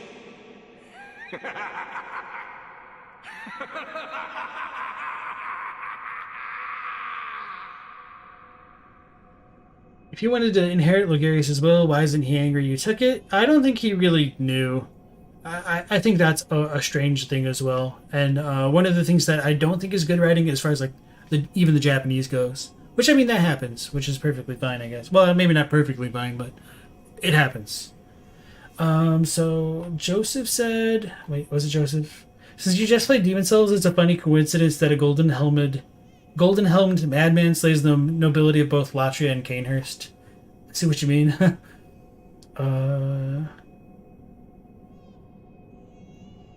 Alfred wearing the Ardea reminds a trope of masks emboldening people to act differently once worn, showing the hidden sides of their personalities. That's a cool thought right there. Gabriella says, that corpse in Abrightus' arena, do you think that is Ram or a creature like her? You do think it's Ram, since every great one loses its child and Abrightus is mourning the corpse. I don't really have too strong opinions on it one way or the other. Part of me likes to think that it's like Ram's physical world or waking world body, and we encounter Ram in the like her spirit in the nightmare of the Moonlight Lake. But I mean, that also doesn't really bode well for the way we encounter her in the Chalices either. It's just kind of a mess, but that's kind of why I don't have too strong feelings on it. What's my favorite weapon in the Unpatched game? Probably the Threaded Cane.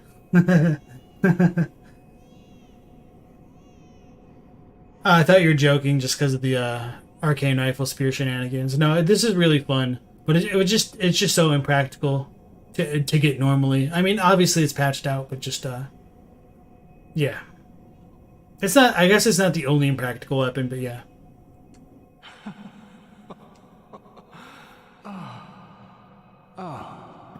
You, is it? Look at this.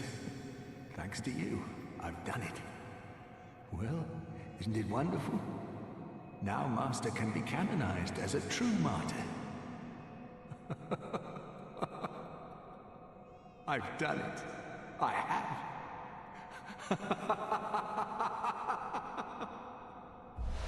Arcane Rifle Spear is very American. Mafio didn't mean to be morbid in a game about creating a child. No, it's fine. I feel like the sperm angle is just like a little bit too obvious for me. Like I understand why people gravitate towards it, especially like with the whole child of blood stuff and the normal way that children get born. But I feel like the game is more about the immaculate conception angle, just because of like what we see with Ariana later on. And that gets tied in together a bit better with like the Ring of Betrothal, since it's given to women who are slated to bear a special child and everything. And Yharnam wears it, so she was slated to bear a special child. I think there's the cross-cultural elements that get shared between the civilization of Canehurst and Tumaru with their queens of blood. That's just kind of hard to get at sometimes. So in my view, I would say that the Temerians probably funneled blood dregs to their queen, which would have been Yharnam. So I think Yharnam and Annalise are kind of in the same positions to an extent, which is kind of interesting now that I think about it, because Yharnam is also a prisoner in a way. Like, her hands are bound. Annalise is prisoner to a mask, but Yharnam has a child of blood, most likely with the Yharnam stone and everything. So that I don't necessarily think it was meant to be sperm based, since the Ring of Betrothal makes it seem like she was kind of an offering to the gods, if that makes sense. But that's not me discounting what you believe either. I think there's there's room enough for both interpretations. But that's kind of the fun of it. Justice says, what item was it that referenced the vile blood child besides the blood dregs? So it's a few of the Canehurst ones, which I'll show off in just a moment here as well. Are there any martyrs beyond Logarius now? Was Lawrence viewed as a martyr? I think, depending on how you want to like view the term martyr, yes, because we do see him in like the imagery of like Pietà in Hemwick in the base game, but also in the Hunter's Nightmare especially.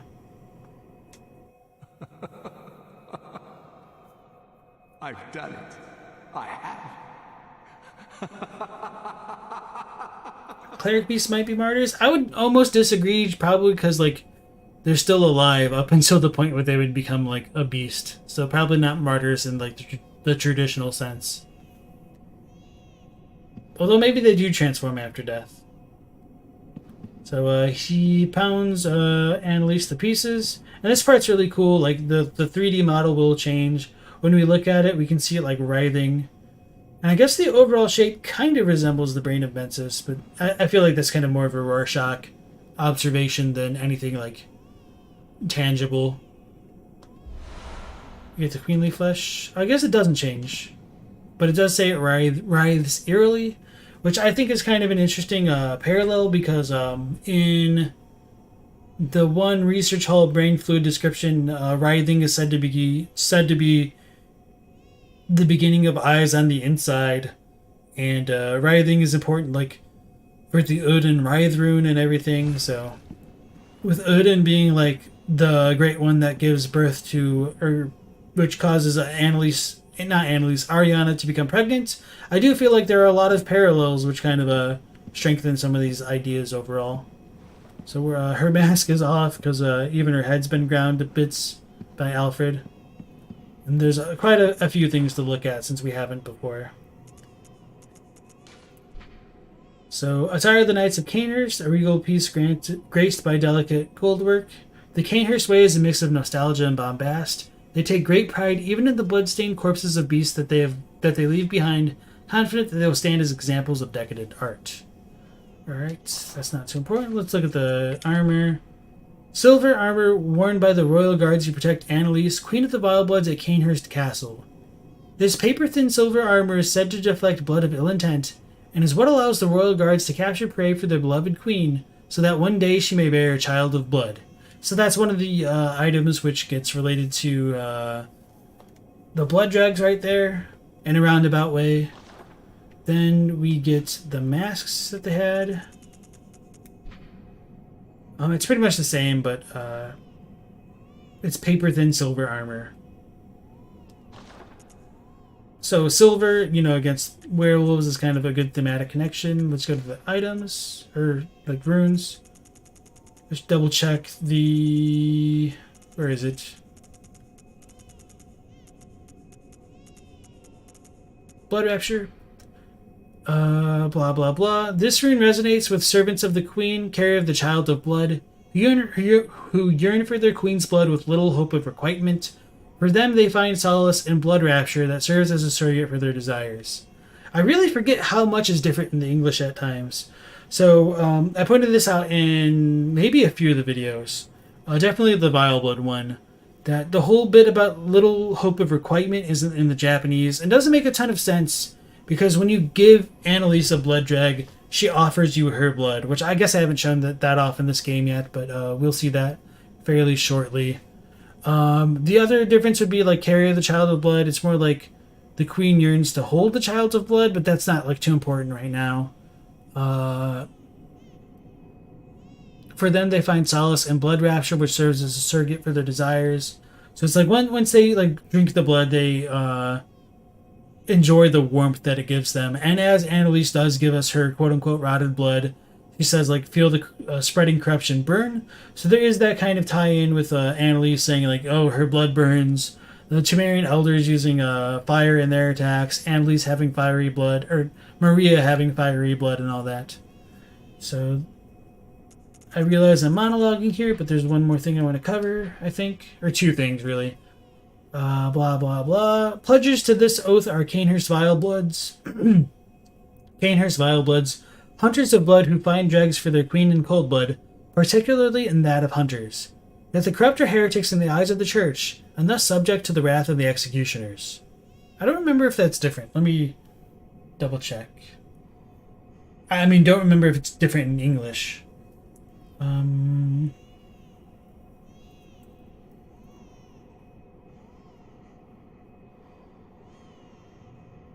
Okay, so that is the same as far as the English goes.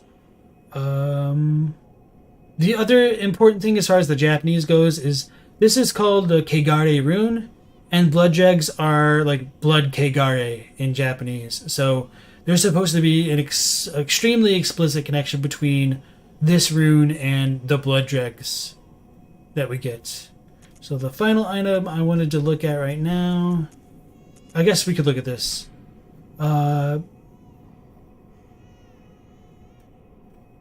Badge of the Royal Guards of Canehurst, loyal guardians to the Vile Blood Queen Annalise. The Vile Bloods are hunters of blood, and they hunt prey as they search for blood dregs. The hunter joins them is faced with a decision, to merely borrow their strength or to become one of them heart and soul. So that's kind of straightforward, ties in with everything else. So this is like the really important one for me to like make a lot of my claims as far as like just sticking to the English text. This is what remains of Annalise, Blood Queen of Canehurst. This pinkish lump of flesh remains warm as if cursed. All hail the undying Queen of Blood. So all other references to Annalise in the English call her the Vile Blood Queen, but this is the only remnant of her just being called the Blood Queen of Canehurst. And that becomes relevant when we look at, again, another trophy description of when we encounter Queen Yharnam. Defeat Yharnam, the Blood Queen of the Old Labyrinth. So to me, that's like, oh shit, or oh poop. They have the same status in terms of like their civilization's monarchs, and is probably one of the most, if not the most, definitive connection between Tumu and Canehurst. So I think that's everything I wanted to cover in that time span, and I realize I've been talking for quite a bit, so I also need to drink some water as I scroll through this chat here.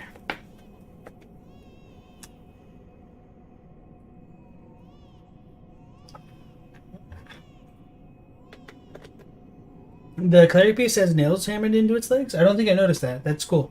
So maybe it was martyr. Elda says, on paper though, it's a secret cleric beast come from clerics, isn't it? Like they turn into beasts and on paper they make them martyrs? Maybe. That's a good idea. Why wouldn't he torch this goo? He's drunk on the blood. That's my guess. He's not thinking straight.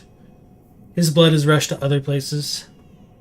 Mafiel says, you guess you're thinking more in yin and yang. Madman's knowledge is light. Dregs are dark. One is metaphysical, moonlight trapped in lake, and the other seems to be physical, sediment settling. I don't think that's a bad metaphor.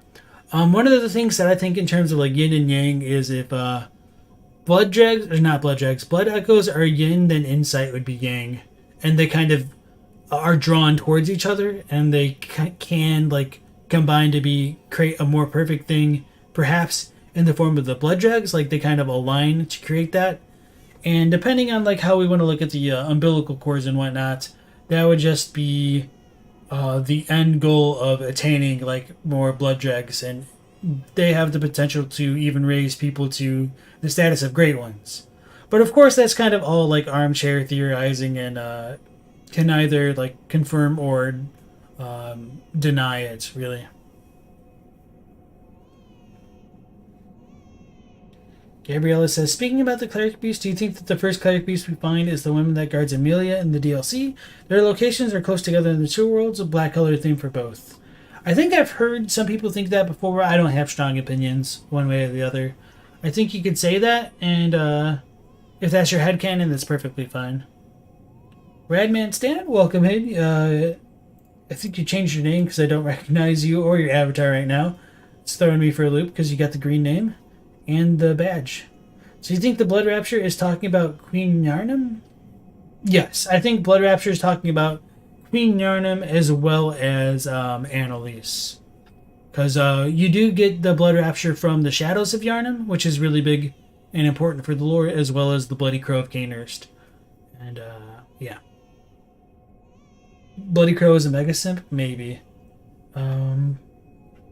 Yeah, Bloody Crow is kind of annoying. There's literally no lore. It's even hard to say whether he was actually a vile blood, but considering his mad blood tinge, I don't think you can really deny it, unfortunately. In Twitchland, they call them kings. So it's still pretty odd why she's immortal unless she's still preggo. Again, when we do look like the Bound Women of Cainhurst, they're kind of immortal in a way, so it's not completely out of the ordinary, even though it is kind of presented that way. So let's go to the Altar of Despair, and then fix Annalise. Go see if Alfred gives us a blood dreg when he goes to a farm upstate and whatnot.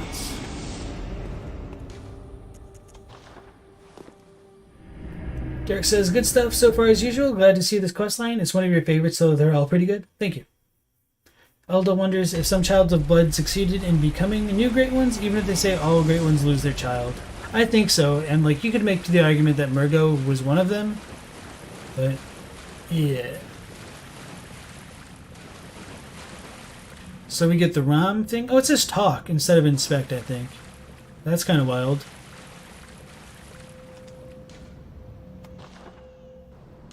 So they say that there was supposed to be a cutscene here at some point, but it just, yeah. Nothing's really ever been found out about it as far as I know. Time flows in reverse for this scrap of flesh. I have looked at the Japanese for this note, and it pretty much says the exact same thing, which is nothing. Feels bad, man.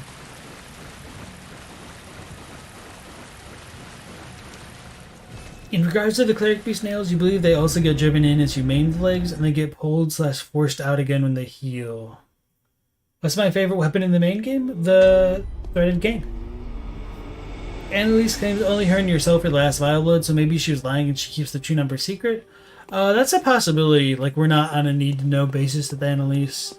I think it's more likely that she doesn't know the true state of Cainhurst because she's been locked away for so long. She just assumes there's nobody else. And that ties into Ariana. Like, Ariana's kind of technically a Vile Blood in a way, but she's, like, Annalise doesn't seem to know about her. So Annalise doesn't know what happened. So, yeah. She'll act as though it was the first time meeting her. Not like the first time, but as though, like, she never died. Closest of kin, bearer of our blood, I welcome thee. What is thy wish? We await thy return. This chamber was made not for one alone, for the honor of Cainhurst. Time is convoluted indeed. More talk to be had. We await thy return. This chamber was made for... Okay. So let's start offering some drags. I don't think her dialogue changes when you give her 5, but we only have 4 right now. It's not, like, the biggest of deals. Thy gift pleases us. Let this reward be thine. Indulge thyself in our tainted blood.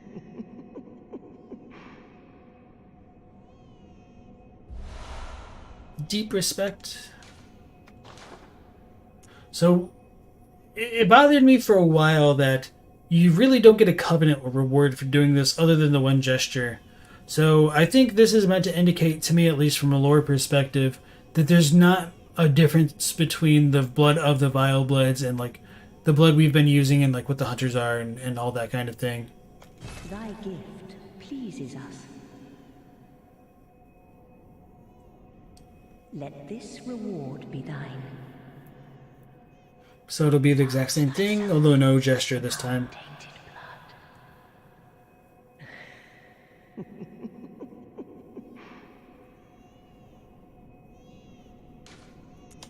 We await thy return.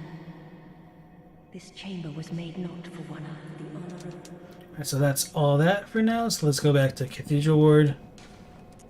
Alright, Elda thinks the Great Ones control the flow of time in their body, and placing the flesh inside Ram and praying can revive her. Maybe also because she has some Great One in her.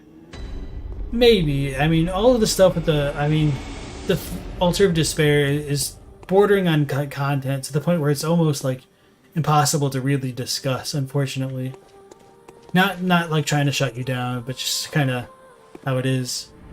Does she know what happened to her? I don't think so. It seems like time is completely reversed for her, so she's completely unaware. Simon says, would have been so cool if we could actually talk to Ram's corpse. Yeah. You know, if the Vile Blood stuff is all propaganda from the church, Annalise really likes playing off that rep. Maybe. I think she's probably internalized quite a bit after like being held prisoner for so long. Okay. So no blood drugs yet. Probably because he doesn't really die. We don't get blood drugs from him over here. You can feel like a dream lasted for a long time, but in reality you slept for only a few minutes. It's a decent comparison.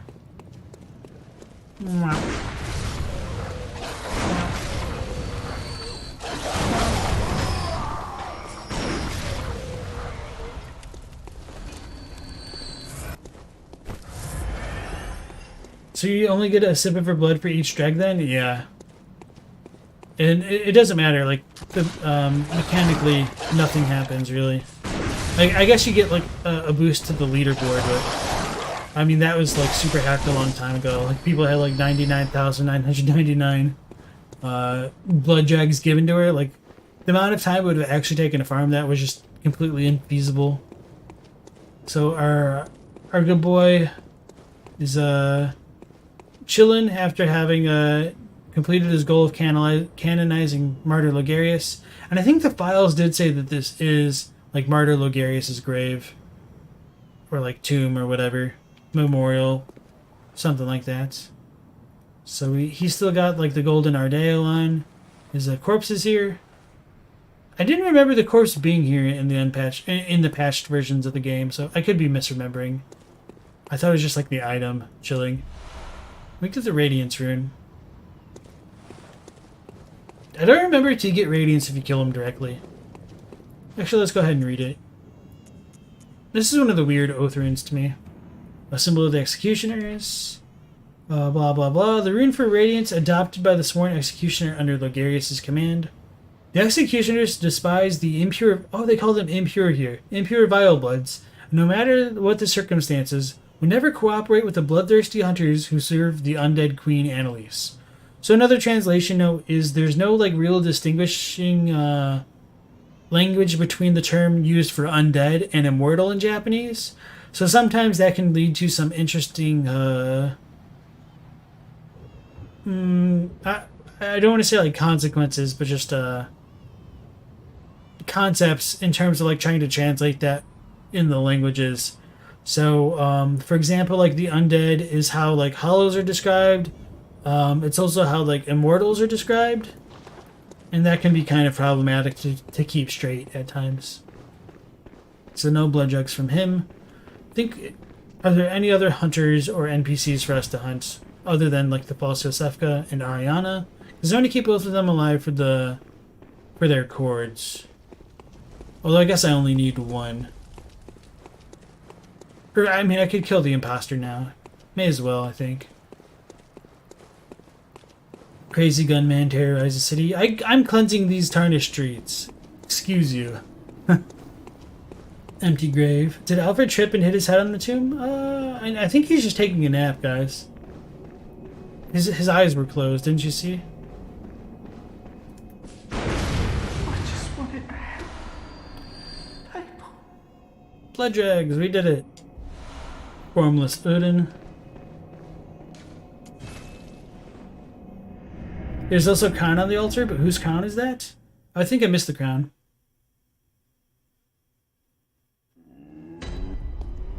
I'll need to look. Why did we kill him? So we could actually turn this all into Anlease, because I wanted to make sure there's no extra dialogue with the 5 blood dregs. If only he was grossly incandescent. Welcome back in, Ferdinand. That's the worst murder. That was the moral line. Oh, yeah. Don't want to be disrespectful. Bearer of our... What is that? Thy gift pleases us. Let this reward be thine. Indulge thyself in our tainted blood.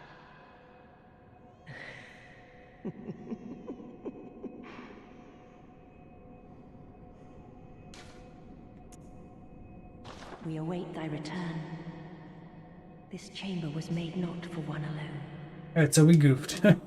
By goofed, I mean we killed the chapel dweller for no reason other than making you guys freak out. Which is reason enough for me.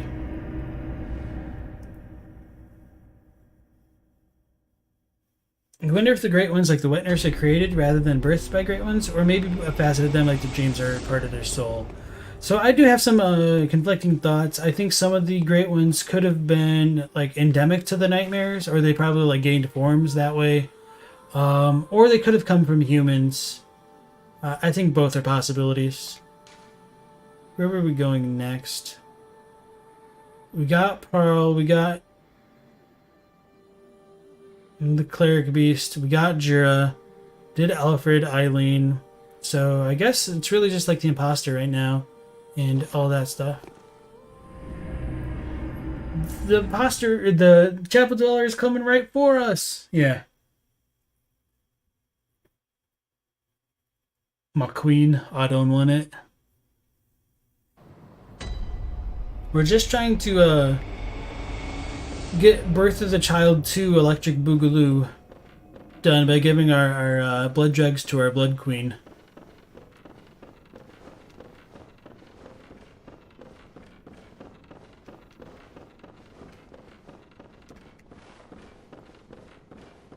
Maybe the wet nurse is the previous queen of blood? It fits in the idea with being a literal wet nurse. I don't know. I mean, that's possible, I guess. I feel like she's kind of like a foil for Yharnam, because their fights are kind of similar thematically. Like they're both kind of protecting children, perhaps, and they have like 2 extra clones that they can summon. And they're both kind of pregnant, perhaps. Because we do see like a Murgo's wet nurse, I would say like Swallow Murgo. But that's kind of more confirmed by like the stuff that Lance has uncovered. But I think even in like this version of the game, it's you can come to that conclusion too. After seeing these NPC deaths, your thoughts about the hunters being morally ambiguous have gone down the drain. They're all monsters. They're all monsters. We're cleansing the streets. Astinex has to head out? Okay. We're about to end soon anyway, but thank you for dropping by. It's progressing. I can see things. I knew it. I'm different. I'm no beast. Oh, God, it feels awful. But it proves that I'm chosen.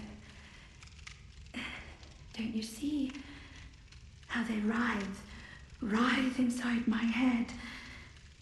It's rather rapturous.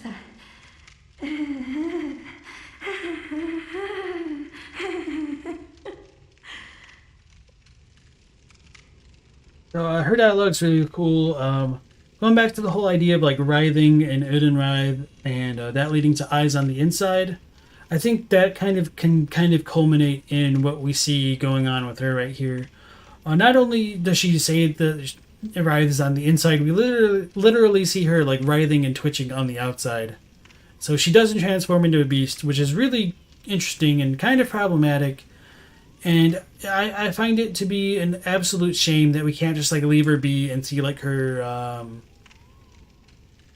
situation progress any further. Like, is she actually legitimately turning into a great one? That's kind of crazy if it is. Maybe she's giving birth to a child, because I've seen some people argue that this is like a potential birthing position. It is true, like you can look it up. It's a thing. Most feel like that's not how you do it. Well, this might have been like a more pre-modern version of it, but I guess it can still be used even today. Yeah, let's leave that alone for now. God, I'm nauseous. It's progressing. So she says the same stuff over and over. And you're gonna have to kill her in order to get like the most important item in the game. Rip. I guess I should have pointed out she's wearing the white church set. A lot of people think she's wearing the choir's attire, which totally makes sense because we do have like the blueberries. And a bit of a confession, I really don't call them ALMAOs. I say ALMAOs. So in case you needed to have another reason to think of me as morally evil. Yeah, so we do get like the blueberries all throughout the clinic. We didn't get a blood drag from her, which is kind of interesting, but it makes sense. And I don't think I pointed this out before, but the ALMAOs come from humans, which shouldn't be a surprise based off the NPCs. But like this one has a alien hand on its right hand, but it's a half human hand on its left. Which is really fun to point out. It's like these were definitely people, like Soylent Green. The hand animation's so creepy. So yeah, I do think Uden is responsible for putting the umbilical cord into that imposter doctor, because if you come into the clinic and fight her before the blood moon, she drops the Uden Writhe rune. And I don't remember if it's the highest tier. I think it might be. And after that, after the blood moon is when it goes away, and instead you only get the umbilical cord. Her umbilical cord description, let's go ahead and read it, and then I'll talk about its significance. A great relic, also known as the Cord of the Eye. Every infant Great One has this precursor to the umbilical cord. Keep one to fend off foul spirits, or use it to obtain great insight. Every Great One loses its child and then yearns for a surrogate. Provost Willem sought the cord in order to elevate his being and thoughts to those of a Great One, by lining his brain with eyes. So there's a few translation issues that I'll talk about this in just a moment as well. In this version of the game, this description doesn't match like the updated patched ones. So this one says it keep one to fend off foul spirits or use it to obtain great insight. So that bit about fending off foul spirits was in 1.00, and that might have been a hint about like why you can face off the moon presence. I think I've heard people talk about like that potentially being like a folklore belief in Japan where like the umbilical cords can do that, but yeah, I don't really remember off the top of my head. I need to like double check everything. Going back to some of the translation issues, it is called the Cord of the Eye. In this version of the game, it says like 1/3 of umbilical cord, but it should be just be third umbilical cord. When it says every infant Great One has this precursor to the umbilical cord, the Japanese for it is kind of hard to understand, so I understand why they came to this conclusion. The way that I read it is instead that every infant Great One, or calling this an umbilical cord. Let me look at how I actually phrased it, because I'm just kind of mangling it right now.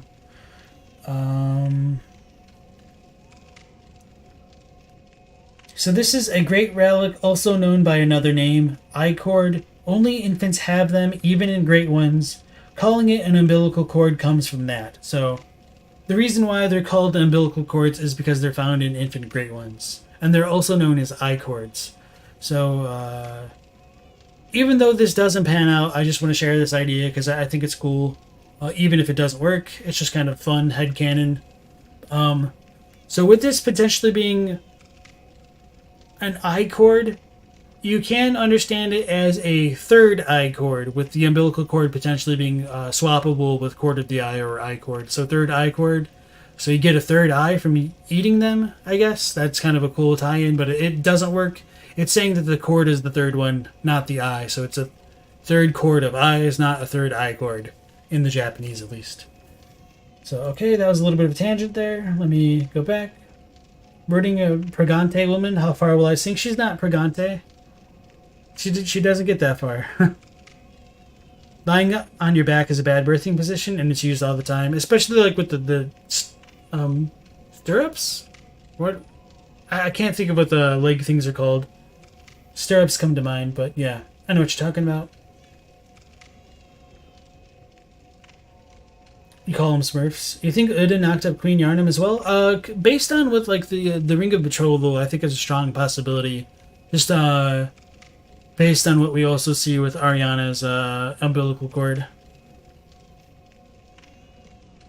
Eldegusta says, keep one to fend off foul spirits could mean warding off vermin and thus making sure you don't become a beast. In Japan, there's a tradition of keeping your child's umbilical cord in a wooden box. Yes. They are metaphysical organs that sympathetically tie people with great ones. Okay, with that too. Stirrups. Okay, so that is what I was thinking. Like a tube of Gogurt already squeezed from the eyes. Sorry. Alright, so I think that was it with her that I wanted to talk about. Yeah, so a lot of people think she's choir because she has the white set on. It kind of looks like the choir attire just without the mask, but it's different. And she creates the blueberries, which we see all throughout the orphanage and whatnot. So was there any other places that we needed to go in the main game? I guess the chalices, but we can leave those for later. I might just farm the Ritual Blood Tier 5 off-stream to get enough for both Tumuru Isle, which we can't access yet until we go through the Nightmare of Menses, and Lower Loran. So this might actually be a good stopping point for the night. This is about the time we normally end anyway. So, yeah, okay. Tomorrow we'll probably pick up with... maybe Lower Loran first, and then going to the Nightmare of Menses to get the string, and then go through there. Go kill Murgo's Wet Nurse, and then maybe finish off with Yharnam before Gearman and the Moon Presence. So tomorrow might be the last stream then, so... Okay. For all of you who've joined in as normal, I thank you. We will end it here for tonight and go live again tomorrow at 10:30 p.m. Eastern Standard Time. For lurkers, commenters, thanks for dropping in as always. I appreciate it. And for all of you who watch this later on, I also appreciate that as well. So until we catch you next time, take care and remember to fear the old lore. See you next time. And be sure to watch the new video about the timeline of Bloodborne. Take care.